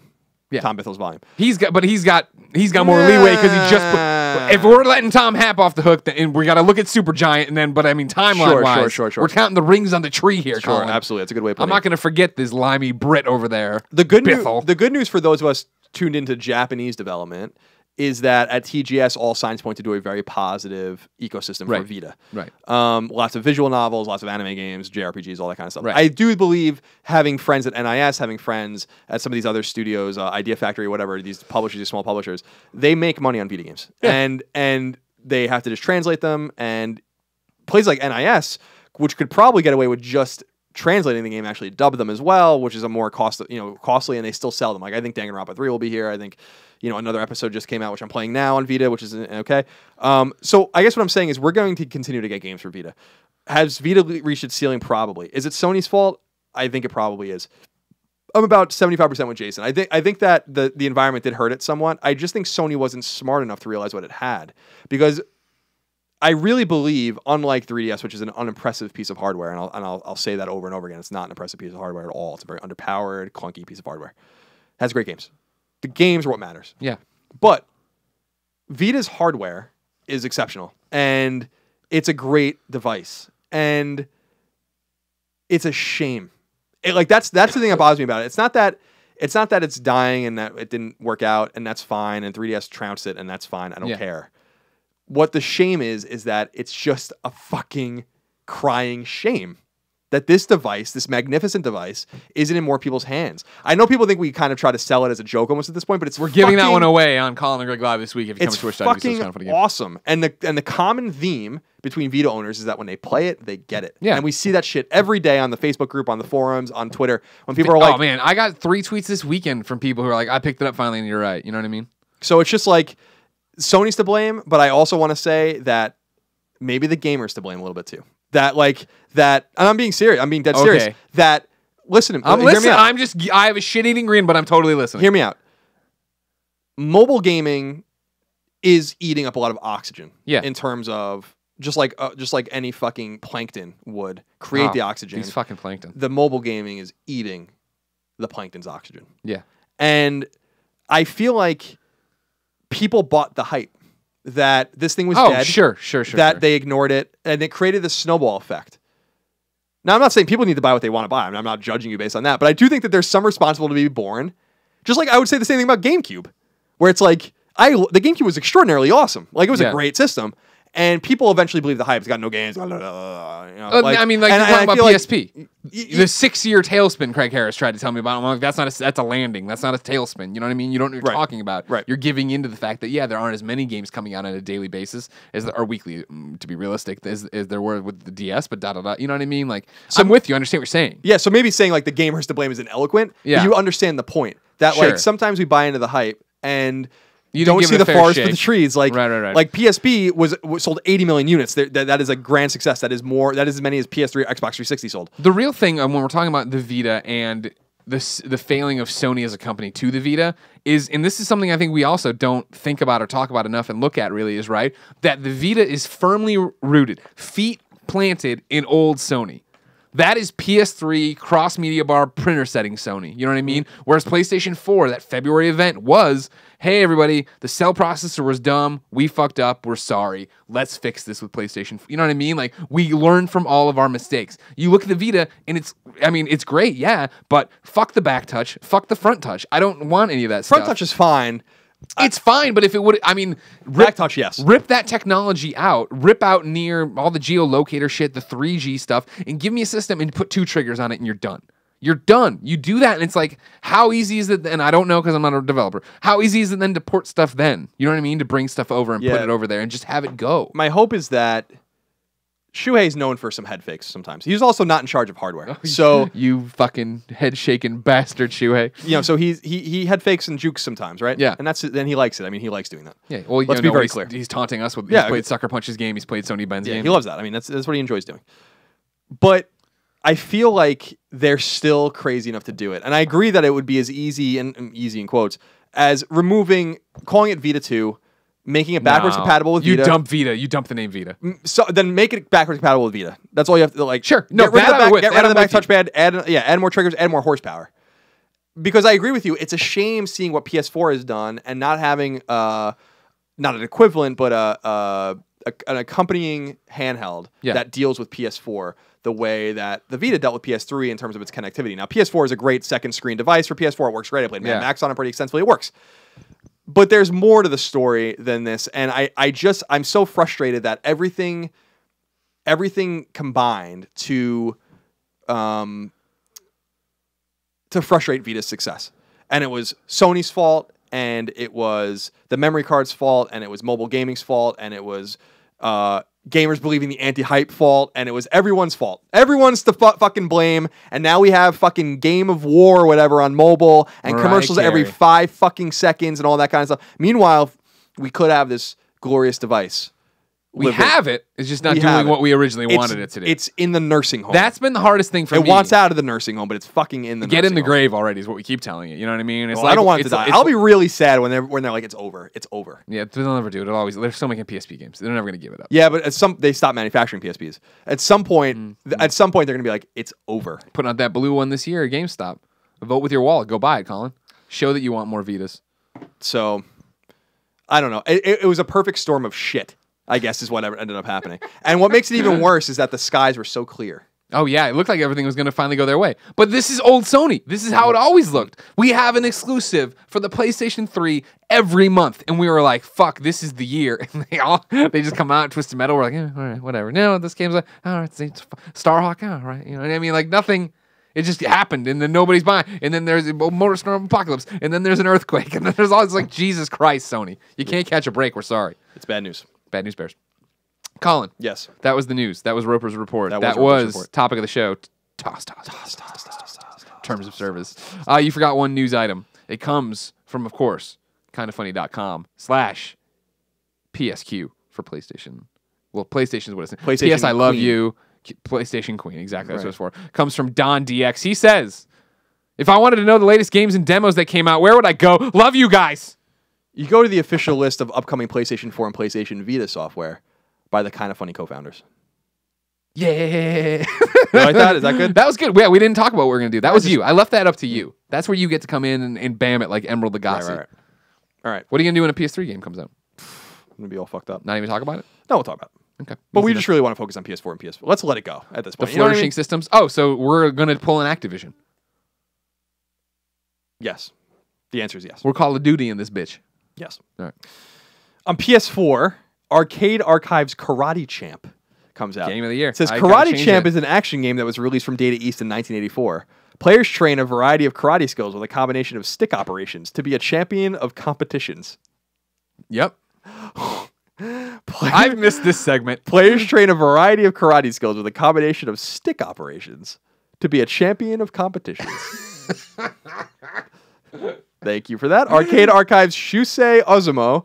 Shusei Ozumo is a sports game that was developed by Technos Japan in 1984. Players play as sumo wrestlers. This is a PS4 game, by the way, and aim to become a Yokozuna. Hey. Shusei Ozumo is the oldest sumo arcade game and was the forerunner of later sumo tournament games, which I know you're a huge fan. Oh, such a big fan of the sumo tournament games. On PS4, the beta for Dungeon Defenders 2 comes out. Dungeon Defenders is an action tower defense game filled with the classic role-playing elements like loot, leveling, and pets. Had you this is another one I think we talked about when you weren't here, right? Right. Did you follow up on, you know all about this? Dungeon Defenders free game. Yeah. This is the beta thing. Wait, it was? I thought I paid for it on PS3. You're paying for this. It's a free-to-play game now, Dungeon Defenders 2. I'll find the news. Let me get a news report on you on this one, because I don't want to. This I already feel like I'm starting to mess up the information. Dynamite Fishing World Games comes to PS4. It's digital out 9/30, so it's actually going to be out Wednesday. Forget about idyllic ponds or beautiful coral reefs. Dynamite Fishing World Games will ship you to the best fishing spots all over the globe, including an awesome jungle adventure with an exclamation point. EA Sports NBA Live 16 comes to PS4 digital and retail. By the way, all the other games are digital. Nice. Rooted in self-expression, NBA Live 16 takes player customization to another level. Whether it's how you look or play, your entire journey is all about you. We'll see how that turns out this year. What, do you have something to say? Sure. Do you want me to pop it in now? Yeah, pop it in. So I thought Pop this it was in, interesting. You and I haven't talked about. I pop it into you all night long. We haven't had a chance to talk about this, but this is weird because I don't know where you were with this one. But anyways, I'm reading an Engadget article from Jessica Condit. Sony rolls out Dungeon Defenders 2 as paid alpha on PS4. Dungeon Defenders 2 will be free when it launches as a full game on PlayStation 4, but fans who want to play it as soon as possible, pre-alpha bugs and all, can pay for the privilege starting next week. The pre-alpha, and this will be tomorrow, obviously, the pre-alpha version of Dungeon Defenders 2, that's a version that developers are still building, will be available for purchase on PS4 on September 29th in 3 packages. $15, $25, and $75. These are 3 bundles offering different in-game goodies for diehards or simply curious fans, and they're identical to the ones offered on Steam Early Access. Sony's been toying with the idea of early access on PS4 since July 2014, at least. At the time, Adam Boyes stepped up and said, quote, "That's one of the massive conversations we have internally. That at what point does a game meet standards of release? We still at some point ensure that we're being mindful of the consumer. We don't want somebody to stumble across that title and expect a full product and have a negative experience." Well, why would they expect a full product when they're paying $75 for it? What's bewildering to me about it is, it's a free-to-play game that you're paying for now. That's what it's so hard for me. You're paying for the alpha now. That sounds like one of the fucking stupidest things I've ever heard. Now, I want to verify before I say any more. Sure. This will be free when it goes Upon through QA release. and cert and all that. It'll be free. Yes. Okay, that is the stupidest fucking thing I've ever heard. Yeah. And do not spend a cent on that game. I'm telling you guys and gals out there, don't buy that game. Show them that is not an acceptable thing to do. You're releasing an alpha or a beta of your game charging? Forget the fuck out of here. That's ridiculous. Yeah, That is the stupidest thing I've ever heard. It went up on a PlayStation blog post on September 21st. Oh, you weren't back. Okay, I see what's happening. And it was from Philip Asher, designer, marketing director at Trendy Entertainment. In the future, Dungeon Defenders 2 will be free, supported by ethical microtransactions. Pre-alpha access will be immediately available to anyone who purchases a currency bundle on the PlayStation Store on September 29th. It's absurd. It's absurd. I feel like I'm almost missing something. It's so absurd. I know. You want me to read the full PlayStation blog No, post? I don't. Okay. I don't want you to read any more of it. Am I missing? You can tell me. Am I missing? No, that's what I'm looking through to make sure I'm not either. Yeah, because this was like so bewildering the day it got announced. That is asinine. All right, next game, Greg. Gem Legends comes to PS Vita Thank digital. fucking God. It says discover the legends of ancient China. As I know you've been looking for the legends of ancient China for some time. I have been. The ancient chaos devours the abode of the gods. All around turns to stone, and all are powerless to stop it. The oracle has foretold the coming of a savior bearing an artifact. You could be that chosen one. I could be, but I won't. Hardware Rivals beta trial comes to PS4 digitally. It's PS Plus only, and it will come out the 30th instead of the 29th. It says, suit up, pick your perks, select your vehicle, and come and join us in the Hardware Rivals open beta. It's all-terrain, all-weather carnage as tanks and fast attack vehicles, FAVs. Go head-to-head across multiple maps and game modes. It's my fave. Journey Collector's Edition on PS4, digital. Soar above ruins and glide across sands as you explore an ancient world where life once flourished. With stunning visuals, haunting music, and unique online gameplay. Journey delivers an experience like no other. Includes critically acclaimed games Flow and Flower. Chill. And in parentheses, you'll get the PS3 and PS Vita versions of Flow and Flower later this week. This has been edited for clarity. Originally, it had said that Journey was coming to Vita, which I never heard in my life. Right. Mega Man Legends. Which I misled somebody on Twitter. Oh, okay. Because they said that, and I was How like, dare yeah, you. haven't we heard that forever? But it was the other ones. Mega Man Legends, PS1 Classic Digital, so playable on PS3 and Vita. Take control of everyone's favorite blue bomber, Mega Man, and save the island of Cattlecocks. Discover the truth of the mysterious disappearance and find the long-lost family treasure of the Motherlode. That is not Mega Man. You're Mr. Mega Man. Do you care about that game? I remember. About it? I don't understand why everyone loves Mega Man Legends. Okay. I remember clear as day getting it for my birthday in 1998. I played it. I'm like, this is not what I want. Yeah. It's a 3D Mega Man game. It's fine. I don't get it. NBA 2K16, PS4 and PS3 digital and retail. NBA 2K is back with the most true-to-life NBA experience to date with NBA 2K16, featuring an all-new career experience written, directed, and produced by acclaimed filmmaker Spike Lee. Guide your player through the complete NBA journey. I want to play just the Spike Lee portion. You know what I mean? I'll be That's interested to really see. cool that he went and did that. Seems like they're evolving a little bit, even though they don't need to. That's what I asked them at GameStop Expo. I'm like, Right. what? You're trouncing your competition so badly. Like, what makes you Their broken-ass game that's shooting from the wrong... You see this? You see all these videos of this thing? of NBA Live? Yeah. They still haven't fixed it. No, you're sitting there, you're dribbling, you go to shoot a free throw, and you turn around and you shoot at the other basket across the That's court. fucking awesome. That is just that's bordering on incompetence. There's at this another point. one where that game's been fucked up for years. There's another one I saw. The dude's backing the guy down low in the post, and he jumps up and never turns around, and he shoots the ball, and the ball just goes and it goes over this head. That is awesome. What the hell is going on over there? EA Sports is super talented. They make Madden, they make NHL, they make FIFA. Why can't they figure this out? I don't know, man. It's really weird. And they stopped releasing them for a while. To figure it out. And that's the thing. Remember how there was one that they were done with that got sent out to reviewers, I remember, and then just got killed. Yeah, that's right. They were like, we're printed done. discs. We can't and do this. We can't do that this. game exists in the wild. That's a good point. Yeah. I forgot about that. I think that was 12 or 11. Onigiri on PS4 digital. Onigiri is an action MMORPG where you can use various types of weapons to combat monsters. Sounds thrilling. I'm in. In a fantastic world that mixes Japanese history, legends, folklore, and fairy tales, which are basically all of the same things. The story will take... That's me throwing that in there. Yeah. I like how they use history, legends, folklore, and fairy tales. Legends, folklore, and fairy tales are all basically the same thing. The story will take you and your companions through an exciting journey. Persona 4 Dancing All Night. Yes! PS Vita, digital and retail. I still can't... We've had this game for so long, I can't believe I know, this game's right? out. Let's Plays are up on youtube.com/kindoffunnygames. Go support us there. Greg, welcome to the Midnight Stage. I'm there. The music is starting up, so get ready to boogie with the Persona 4 crew in their newest adventure. I will. Prismatic Solid comes to PS4 digitally. It says experience the abstract yet dangerous world of Prismatic Solid through its simple shapes and geometric aesthetic. Swim through a torrent of bullets in the stylish top-down vertical shooter as you dodge flashing lasers, debris from explosions, and fluttering embers. This game looks pretty cool, I think. Samurai Warriors 4-2 comes to PS4, PS3, and Vita, digital and then retail on PS4. The last title released for the 10th anniversary of the Samurai Warriors series, Samurai Warriors 4-2, is here at last. Now Masa Lee appears as a playable character for the first time, which I know you've been waiting for. I love Masa Lee. And the various personalities of the age are explored in more depth in story mode. Thief Town on PS4. How are there this many games this year? PS4 digitally. Thief Town is a local multiplayer stealth party game for up to 4 players. Stab your buddies in a pixel-perfect rendition of the Wild West. Lurk in the crowds, emulate non-player characters, and achieve backstabbing victory. Now, you read that, and that sounds cool, but you look at it, it looks like an Atari game. Yeah, I think it's a joke of the pixel perfect. Tony Hawk's Pro Skater 5, PS4 digital and retail. Tony Hawk's Pro Skater 5 offers a fresh take on combo-driven skateboarding, the most advanced online multiplayer experience, which I somehow doubt, and a state-of-the-art skate park builder. Ride, build, and repeat. It's your world. We just live in it or something. Toto Temple Deluxe comes to PS4 digitally. Our game. Which we're in. Toto Temple Deluxe is a fast-paced local multiplayer King of the Hill style game in which players must steal an egg. Steal an egg-laying goat from their friends and try to keep it on their own head for as long as possible. You know, normal stuff. And real quick, for Toto Temple Deluxe, I'm Googling it through my email here to make sure. Yes, Kind of Funny is in it. We got no money, so don't worry about that. So buy the game, don't buy the game. Maybe it's good, maybe it's bad. If you want to unlock us, because the game, if you remember, is you have to carry this goat around, right? You can replace the goat with us, with Greg or Colin or Nick or Tim. To do it, you have to enter the code Kind of Funny, all one word. You unlock it. Toto Temple Deluxe. Uncharted, the Nathan Drake collection, is the final one, and this is only the demo. PS4 digital, so you can download the demo. I think it's up now, not that it matters to you, since you're not listening to it right when we're recording it.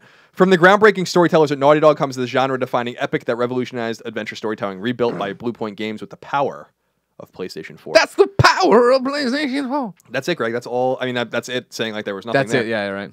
Those are the games for this week. That's awesome. On the list of upcoming PlayStation 4 and PlayStation Vita software by the Kind of Funny co-founders. I want to get a better a little bass. You gonna pop it? from that Rockman 4 business, you know. Colin, Yes, it's been a show already, it has been a show. but we ain't stopping. No, why not? Time to jump into the reader mail. Mail call. Maelstrom. Chain mail. Mail. Jeff Haynes. Oh, yeah, just straight up steal PTI. That's good. That's great. That's what it always was. Yeah. Me and Haynes used to make jokes about that all the time. We go, mail call. We're just doing the mail thing. We got to get a little mailbox. We're going to get sued by everybody. Remember, if you want to be part of the show, and you need to be part of the show, otherwise the show stops, go to kindoffunny.com/PSQ. Submit your questions there. We have mods who clean the thread delete all the questions from last week, make it new for me to start all over again. You can go right there. Have a great one. Our first question, Colin, is the first question on the thread. It comes from Devin. Our amazing mod over on twitch.tv. Using his powers to get it on first, I assume. Well, he is a mod of the forums son too. Of a bitch. Just cheating right out of the front. But he says, hey guys, congratulations on the new show. Thank you. What's it like to have a #1 podcast with 0 episodes? Must be pretty awesome. Is this a part of your new business strategy going forward? It seems like it could be quite lucrative with the right execution.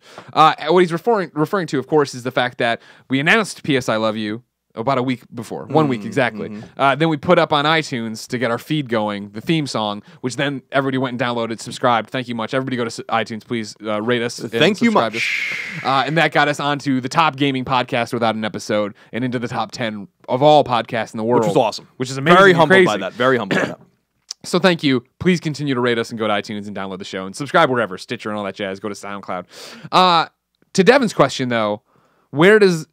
I'll present it to you, Colin. Okay. Where does P.S. I Love You, XOXO fit into the business model of what Kind of Funny is? So I think it fits in a very unintrusive way, in a different kind of way, in my opinion.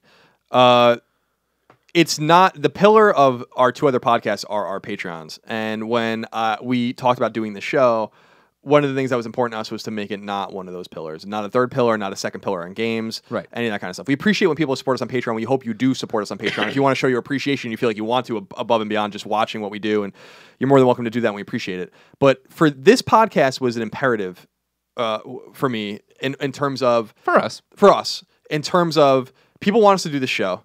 This is the show we're really meant to do. And people miss the podcast that we used to do, and they don't have it anymore. And...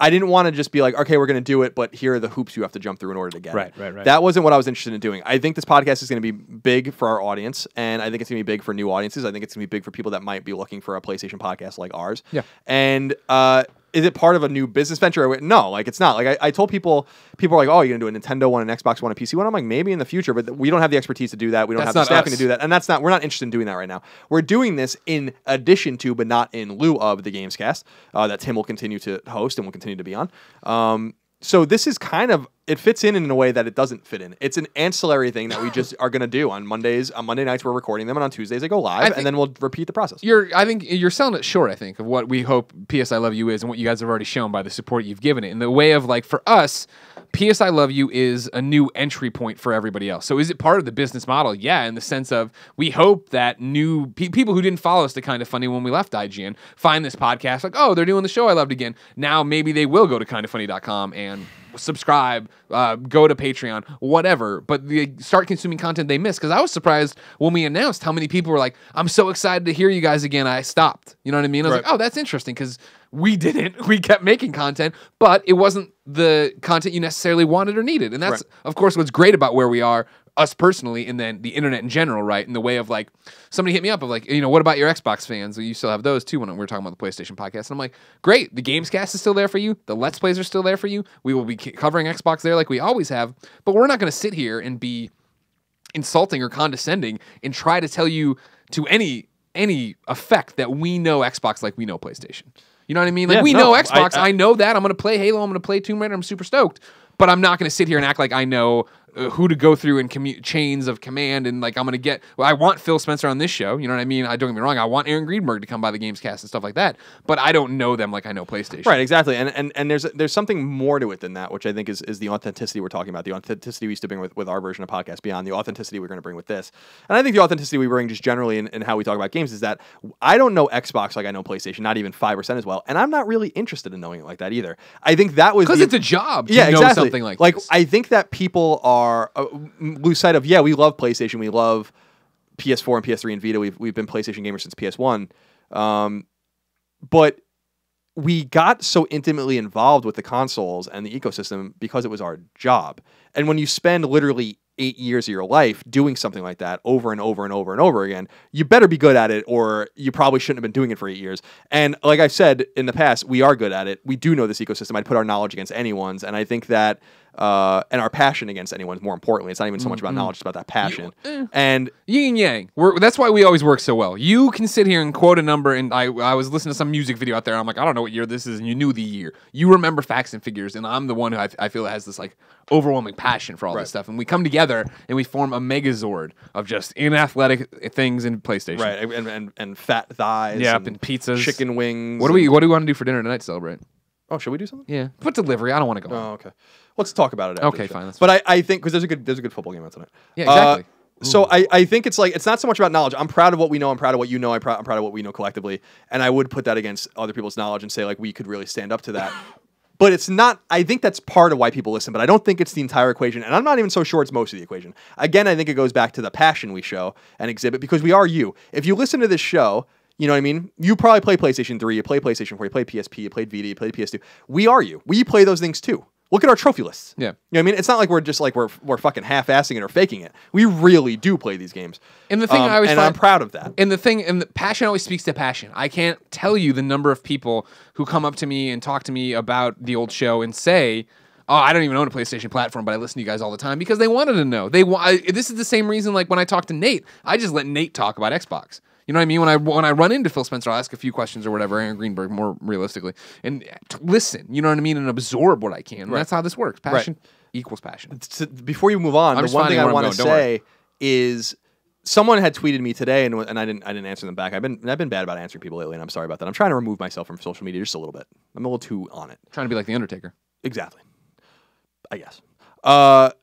Someone was like still waiting for that Nintendo and that Xbox and that PC coverage from Kind of Funny, and I'm like, you have to be willfully avoiding all of the shit we do because someone was like, the Gamescast is already PlayStation centric, and I'm like, bullshit, it is. Like, I will go through all of those topics and fucking count them, and we'll see how PlayStation centric that shit is. It isn't. That's not true. Yeah. And I implore people to think that even though we're doing the show, we are not ignoring those other sects. We still are going to play all those games. Exactly. We just put up a bunch of Xbox. We just did Halo and Tomb Raider and all that. Yeah, and we had the Nintendo Week and all this different stuff. So come on, we played all of Rare Replay and did like a whole bunch of videos for that. Yeah. Like, and this is only in the last like month and a half. Played that Party Hard on PC. So just shove it up your ass. Be Internet. patient. We want to cater to our I do 100% agree with people that say that our core audience, the lion's share of our core audience are PlayStation gamers. I have no doubt. Yeah. That is because of our legacy, and we're going to celebrate that legacy, but it doesn't mean it's going to come at the sake of something else. This is really just more work for us because we want to do it. We don't have to do the show. Yeah. It's that we wanted to do the show because we know you guys want it, and we're so happy to do it. And I want to reiterate, Greg, that I am genuinely excited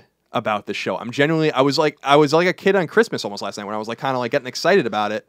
And tossing and turning in my bed and kind of just thinking about it. I'm like, this is so fun because again, this is what I miss. You know what I mean? About what we used to do. Yeah, I hear you. Really nothing else because we get to do what we want to do now, except for this show. And I'm so happy. I hope people are pleased with it. We're going long. I mean, we've gone for over an hour and a half already. Which won't be the normal We're not thing, nearly done yet. So don't worry. But maybe it will be. I mean, we'll see. fall usually goes a little longer. Maybe like summer doesn't go as long. We will do those intermittent things. I'm looking forward to our podcast after the Paris Games Week and after PSX and all that. And with the wee and you want a croissant with the baguette for you. It's a Marie Antoinette and a guillotine. Let them eat cake. All right. Why Wear 98? It's a small mystery. We don't get many French viewers. Why Wear 98 went to kindoffunny.com/PSQ and left this question. How do you feel about the PlayStation lineup for this year? What do you hope for next year's lineup? I don't feel very good about it. I think it's bad. Sparse. It's bad. Sparse. It's not. Yeah, sparse is the better word. It's not bad because Uncharted, Until Dawn, if you count that as a fall game, which I don't, was great. And Tearaway Unfolded. Unfolded, which I'm sure is fine. I don't care. Uncharted. And an Uncharted collection. That's basically it. Yeah. As far as first party games. Yeah. And basically AAA exclusives. There's two sides to the coin. The first side, the more dastardly side, I'm going to call it, for if you're just a PlayStation gamer, is that Xbox is going to eat your lunch this fall. I mean, it's just going to happen like that. And that's fine. They had Forza. You think it translates to sales of the console? We'll see. Okay. That's the thing. We'll see. Sorry, run down the exclusives. But in terms of mind share, they'll have Forza. They had Gears, Ultimate or whatever the fuck it was called, the remake, which I still have to play.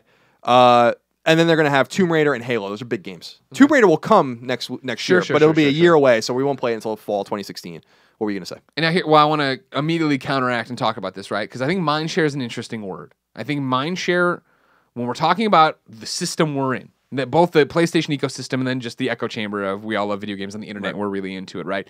Mindshare, sure. The exclusives are on Microsoft's table, right? But Mindshare, I'm thinking of the Taken King commercial I keep seeing that ends with the PlayStation logo. I'm thinking of the Taco Bell commercial that has the gold PlayStation. I'm thinking of they haven't even started, the Call of Duty bundle that has the exclusive play that first console on this is thing. fucking hideous. Hideous ass console, but the DLC is exclusive to PlayStation, right? So True Mindshare is an interesting and word. Battlefront. Oh, exactly. Thank you. I missed that one. These are things that are going to resonate when you get to the holiday, and we're talking about outside of us, not the people who already own all the systems. Xbox definitely is going to pick up a lot of us this year. People who don't own an Xbox yet, but look at the Tomb Raider bundle like, oh crap, well yeah, I'll play Definitive Edition again, or for the first time, and get Tomb Raider, and get Halo, and get you know what I mean? Like they're going to pick up a lot of people, but I think Sony's already putting chess pieces on the board that don't counteract it for us, the guys who are like, how did you let this happen? Where this is just like last year with Order 1886, when clearly that was supposed to be a fall game and missed.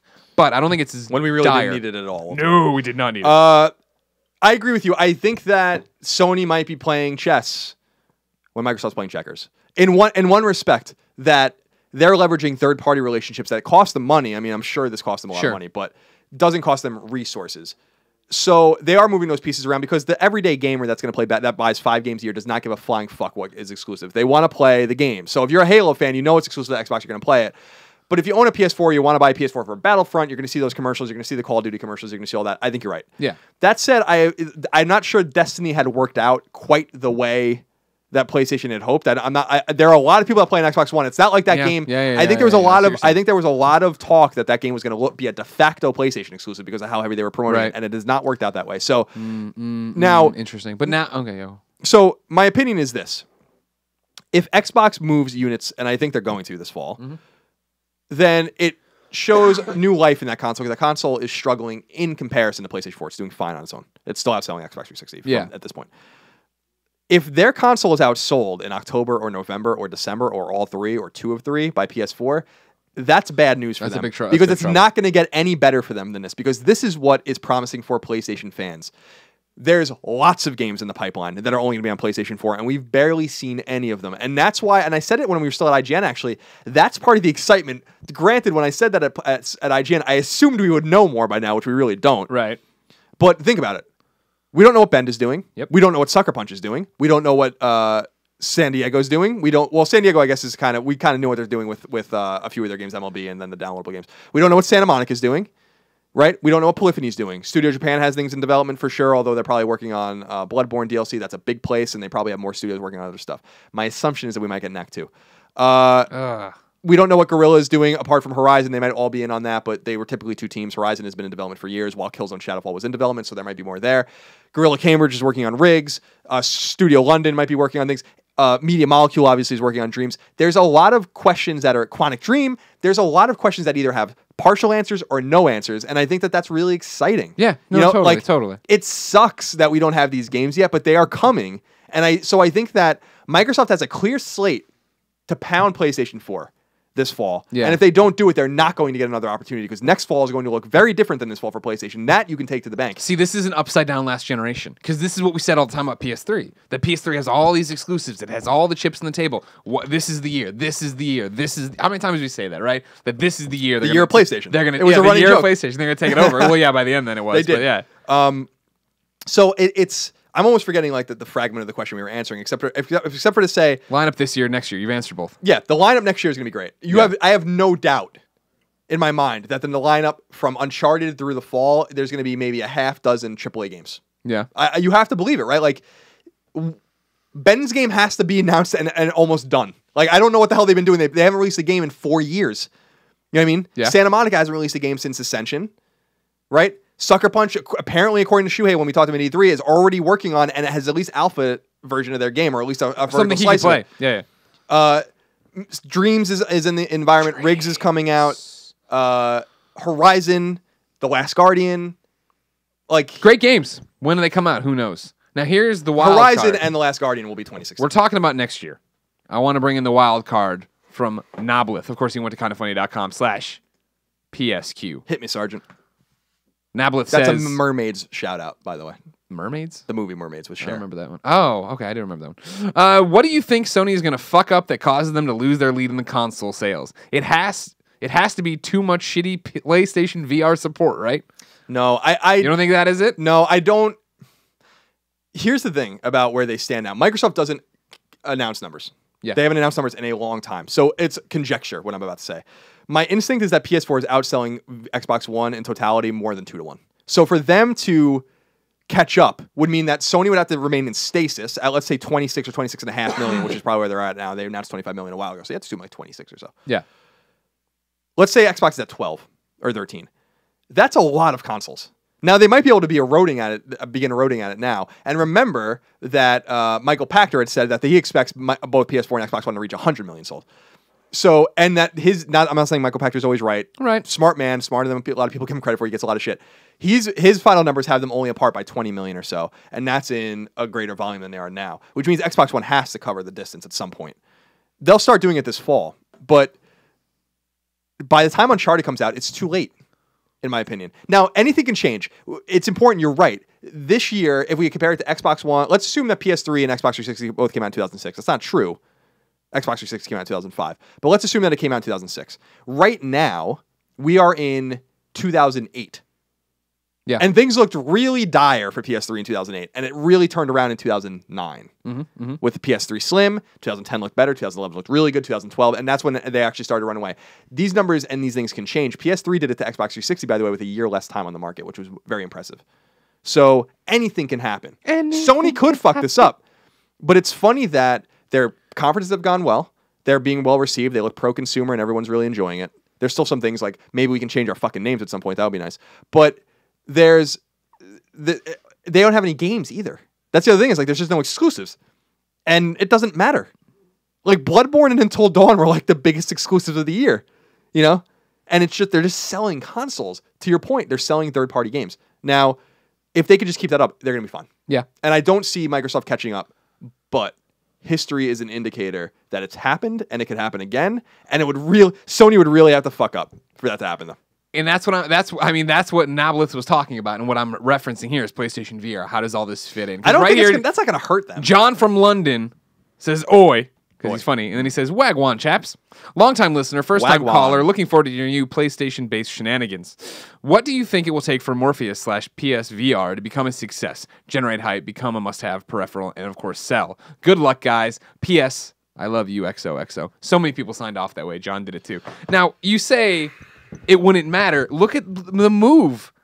This thing can so easily be moved too. That's my whole thing with PlayStation VR. But you're missing context. Move came out and PS3 was starting to win. Now Move might have been detrimental to PlayStation, but it's not like all of our games are Move compatible and this is it. Just the same as like all of our games are not VR compatible and this is it. Do I think Morpheus is going to succeed? Probably not. If it doesn't succeed, then neither is Oculus, because like it's just the Morpheus, in my opinion, and this goes to Lauren Lanning's point at E3, which was he was saying it's antithetical to common sense to think that PlayStation VR would sell better than Oculus, but it's one box and easier to understand. And if they fail, Oculus, which is going to have a billion different permutations to deal with their PCs and everyone's rigs, it's going to be a different kind of thing. I don't think one succeeds at the other. Yes, they're going to dedicate studio resources to these games, and I have no doubt that a lot of these games that are in development are going to run on VR too. Maybe like Horizon, for instance. But I don't see it as like one or the other. It's going to be there if you want to buy it. Just like Move was there if you want to buy it, and people didn't want to buy Move, and it failed, but PS3 succeeded in lieu of Move, and I don't see how it's going to be any different, in my opinion. Yeah. I just think that that's the thing that they screw up. I mean, what is the thing that they screw up that can go off and set them off on a wrong path is this, because it's got to be, are the first parties working on these titles? Yes, what is they happening are. with PlayStation VR? And so then what if they suck? What if nobody cares? What if it just doesn't work? What if it's too expensive? The problem with I actually believe the opposite. And I understand Lauren's making a very good point. Lauren's obviously smarter than you and I combined, probably. I agree. The thing about it, though, is this. I think that Oculus gets adopted, and it gets adopted by the hardcore Our friends who've already bought the dev kits and had all these things, right? They have PCs. They know it's early, but they believe in VR and they're behind it and they're going to do it and they're there no matter what to make it happen. You know what I mean? Meanwhile, I think Sony is going to come out in a polished box with a pretty color and all these different things, and people are going to pick them up. And if you get the equivalent of the Move launch games, of fucking rolling down the hill in a chair, and Sports Champions, which was good but not like fleshed out, right? People are going to take it off, put it down, and feel like they got screwed over, and tell their friends not to buy it, and that's what kills it. For Sony's VR to succeed, for PlayStation VR to succeed, early adopters like us have to get it, put it on, and I'm not talking about the events. We go to the events. To be clear, we go to the events and use it. And we're like, what a cool tech! This is so cool. What is this game great? No, but the tech is cool. The demo is cool. I can't wait to see what happens. For them to succeed, we need to get it, we need to put it on, and we need to tell our friends, and I'm pointing at you if you're listening to MP3, tell our best friends that this is amazing, everyone buy it. And I don't mean us as like mouthpieces, I mean us as PlayStation fans, you know what I mean? So that when you go home and you do the same thing, you tell all your friends about it, right? And then it starts to spread like that. Oculus doesn't need to spread like that. Oculus gets to have the chance of, Generation 1 and 2 is hardcore, ingrained PC people were fine. You know what I mean? It gets to be Valve, a very small Valve, right? Start and be doing this thing that nobody knows or pays attention to until all of a sudden it's a huge fucking thing. You're like, oh, Steam is, Valve did, you know what I mean? Like an outsider has to try to wrap their head around it. I feel like Sony has to come out of the gate and be a success from day one, and Oculus gets to come out and stumble. Well, I think I think you might be right in the sense that I think you're right in multiple senses, but the one thing that we're ignoring too is that Oculus has Facebook money, so they can actually afford to fail. I don't think Sony can afford to fail at this. They're going to cut it off really quick if they fail. But they have been R&Ding this forever. I can't imagine how much money they've dumped into this fucking thing, and again, with the light bar and all the camera, like all these things that were included that like don't really make any sense. We're at 152 now. Yeah. So I think that I don't mean to insult the studios that are working on VR games in Sony's first party. And that's what I'm trying. Nobody is, yeah. But using football terminology, on the depth chart, they have Sony London and Guerrilla Cambridge working on games. Now, I'm not saying those are bad studios. They both made great games. The Getaway came out of Sony London.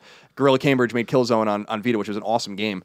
It's just to say that I don't believe that they went around to Naughty Dog and Sucker Punch and all these guys were like, you're making VR games. Just like they didn't go to those studios and they're like, you're making Vita games. You know, they went to their their bottom tier and were like, you guys are going to be the proving ground for this.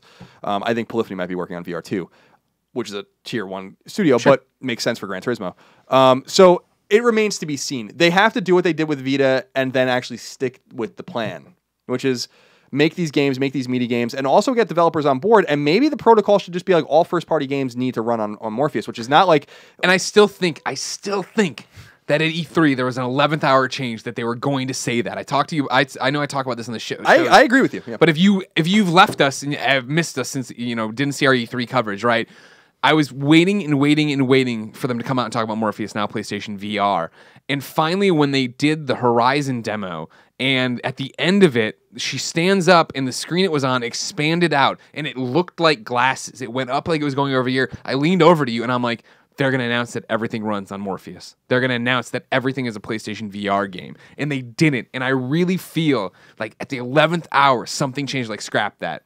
Because like what you're saying, where you were like, maybe it'll be that Horizon and things like that run. I think that I really expected them to say, and everything you've seen so far runs on Morpheus, and they didn't. And it would have been brilliant. You might be right, because I do agree with you that the setup of the TV was conspicuous. Yeah, at the very least, very conspicuous. Yeah, why would you do that? Yeah. Unless the whole thing was like, we just want to have the feel of Morpheus, or whatever. I'm like, why? Like that doesn't make any sense unless you implicitly talk about it. They also only spent 2 minutes or something on that. I know. Remember, I lost such a huge bet to you. It was like I was like, they're going to spend more than 20 minutes or more or whatever, and they did like 2.5. The thing also that I think is like this nebulous idea somebody implanted in my head, and I keep kicking around like maybe No Man's Sky. If they're like No Man's Sky is a Morpheus exclusive or whatever, like all of a sudden it's like that is the missing game. I have no idea the fuck they're doing with that game. Right. Hello Games, small team making a very ambitious game. It looks great. They're fucking awesome over there. That is again a de facto PS4 exclusive. It'll be on PC as well. Yeah. Where is it? Like I thought for a while that people might have been right on that was supposed to be a fall game too. It seems like things have just not, like Uncharted was supposed to come out this fall. Like when you're managing your catalog, you do it well ahead of time, and I think that things have just not folded out for them at all since launch. Right. Colin, I feel like we do one more. Okay. I'm going to let you have a choice, all right? Sure. There's a whole bunch here, a whole bunch of good questions. Of course, submit yours, kindoffunny.com/PSQ. Severed Okami HD, PlayStation versus Xbox exclusives, Ratchet and Clank, Lego Dimensions, your favorite PlayStation what the fuck moment, and then choose from there. Severed. Okay. Down here we have a question from Jay from New York. Jay says, "Hey Colin and Greg, congrats on the new show. Looking forward to it." Thank you. Thank you.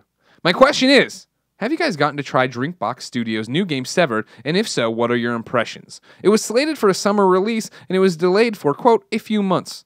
From what I've seen, it could be the next great Vita game. Thanks for your time, and good luck with the new show. P.S. I love you. P.P.S. I'm sorry about your football teams this weekend. Yeah, we both played Severed. We both played Severed. Very impressed with it. I like it. The thing I appreciate about Drinkbox is their ability to just do different shit. Yeah. From Mutant Blobs to Guacamelee to this, they're very different games. The thing that confuses me about this, and I said this to the studio, I went out to dinner with them and talked to them about it. The one confusing thing, what'd you say? Was I at that dinner? No, you weren't. You bailed out, if you remember correctly. It was at... Oh, I had to go to do Giant Bomb, right? No. It was at PAX East, if that's where you were doing it. Yeah. Yeah. Sorry. What up, Giant Bomb? But I went to dinner with them, and they were like, "What do you think of the game?" And I'm like, "It's great. There's one thing. This game has to tie into Guacamelee, right?" And they're like, "Well, why is that?" And I'm like, "Because the art style is identical." Yeah. And that's just the style of their artists. But I'm like, this is confusing. Yeah. Because this doesn't look like Blobs, which I think was also done by the same team. So right. I know it's done by Drinkbox, but I think like the same people. Sure. So it has the same purples and like neon blues. And just that almost that I don't want to reduce it to like that Mexican flavor like that. Right. That Guacamelee had, where it was sharp edges and the color palette. Lucha Libre style. Exactly. And I'm like, the art style is identical. There's going to be a lot of confusion there if this game isn't connected, and it's not. So that said, it's a first-person dungeon crawling RPG, and you use like different commands to fight these enemies, and it's actually really clever. I'm glad that they are delaying it because they should take their time, and they have the luxury now to take time on like their previous games when they didn't, because they made a lot of money on Guacamelee. Because the game's fucking awesome. Yeah. And you should play it if you haven't played it. So yeah, I like it. I like it too, and I feel like it's almost one of those things that's this weird.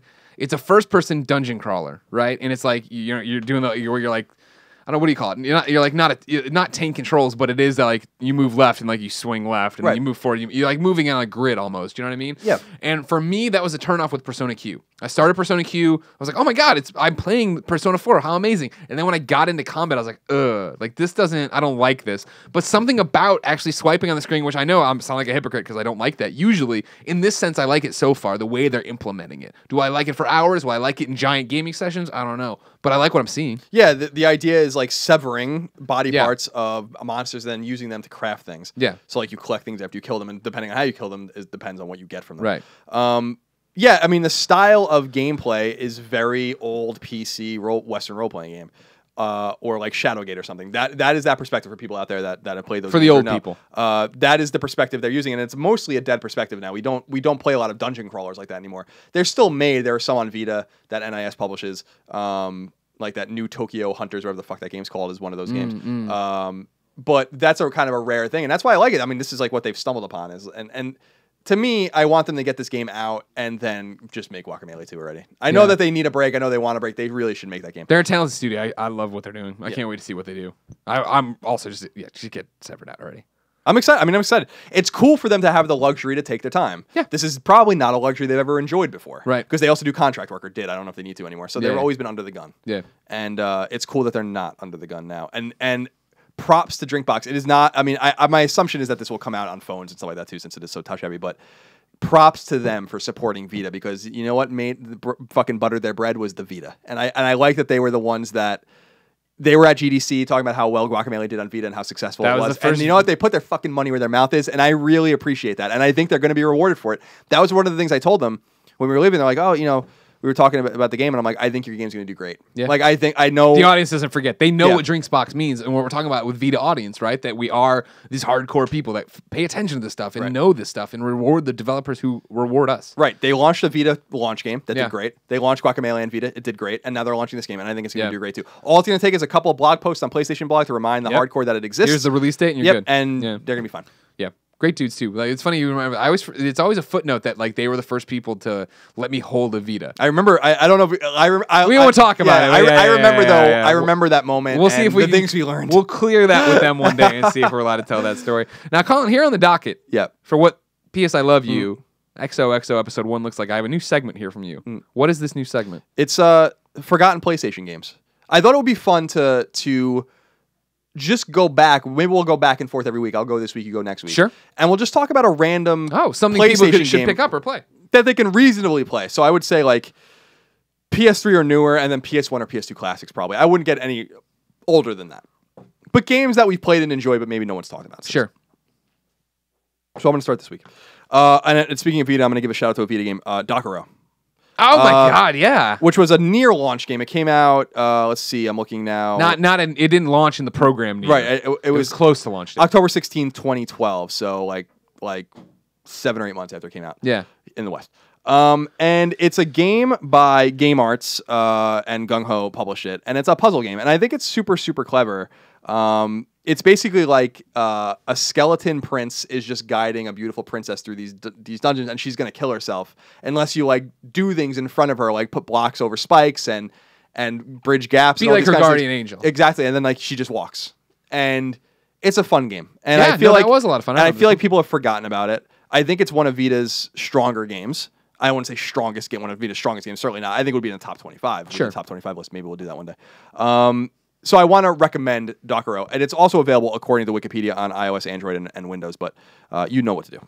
Yeah, I want to say too, if you're one of this was a PlayStation Plus game at some point, wasn't it? Probably. I vaguely remember this. If you're one of those like watch it like a hawk, download it, play it later kind of types, you might have that already in your queue. Ladies and gentlemen, thank you so much for joining us. This has been P.S. I Love You, XOXO, Episode 1. We're happy to be back with you. Colin, thanks for joining me. It's been fun, Greg. It's It has been been good fun. to be back. Yeah. Doing this again. Yeah. This has been and good. we're just getting started. Cathartic. Yes. It is cathartic. Yeah. Stretching our muscles, getting our sea legs back. Yeah, it's funny. We just kind of fell back into it. Yeah. Though. Well, We've done it so many times. Yeah, it wouldn't be a problem. But the show's a little different now too. And, Yeah. But I hope just as informative. I hope people enjoyed it. Yeah. We're not going anywhere. No? And please support it. Yeah. Please support the show. Yes, if you didn't know. Give us your feedback.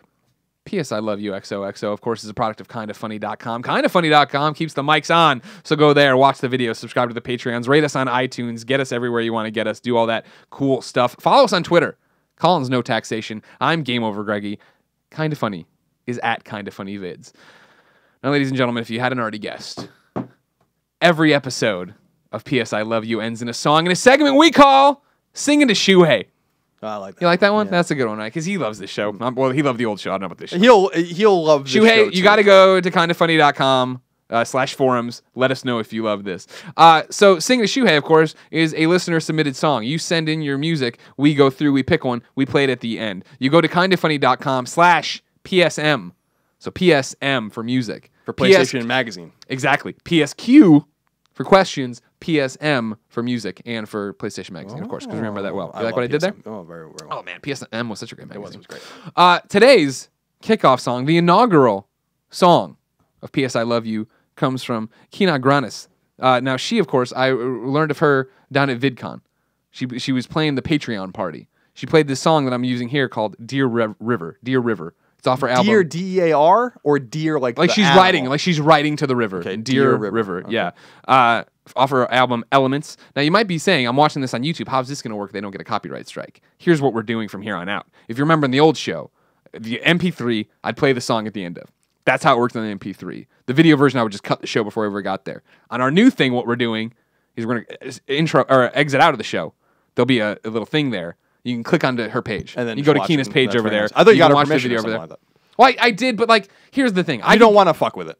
Exactly. Because then I'd have to get a permission from everybody who ever submits their songs, and everybody I'm sure would be cool about it, but sure enough, 3 years from now, you would get a music deal, and they would go back and claim all your music, and I would have to... Did you put like an Offspring song at the end of a show once or something like that? No, once we had trouble uploading, and I uploaded a Beastie Boys song instead of the podcast. So you downloaded Podcast Beyond episode 100 or whatever, and you just got Beastie Boys. Everybody's awesome. like, what? And I was like, it was such a bad time. What's the problem? We had just had a giant... it's a long story. So again, this is Kina Granis, Dear River off Elements. If you're watching on YouTube, click her page, go over there. If not, go to iTunes, buy her music if you dig it. And until next time, it's been our pleasure to serve you.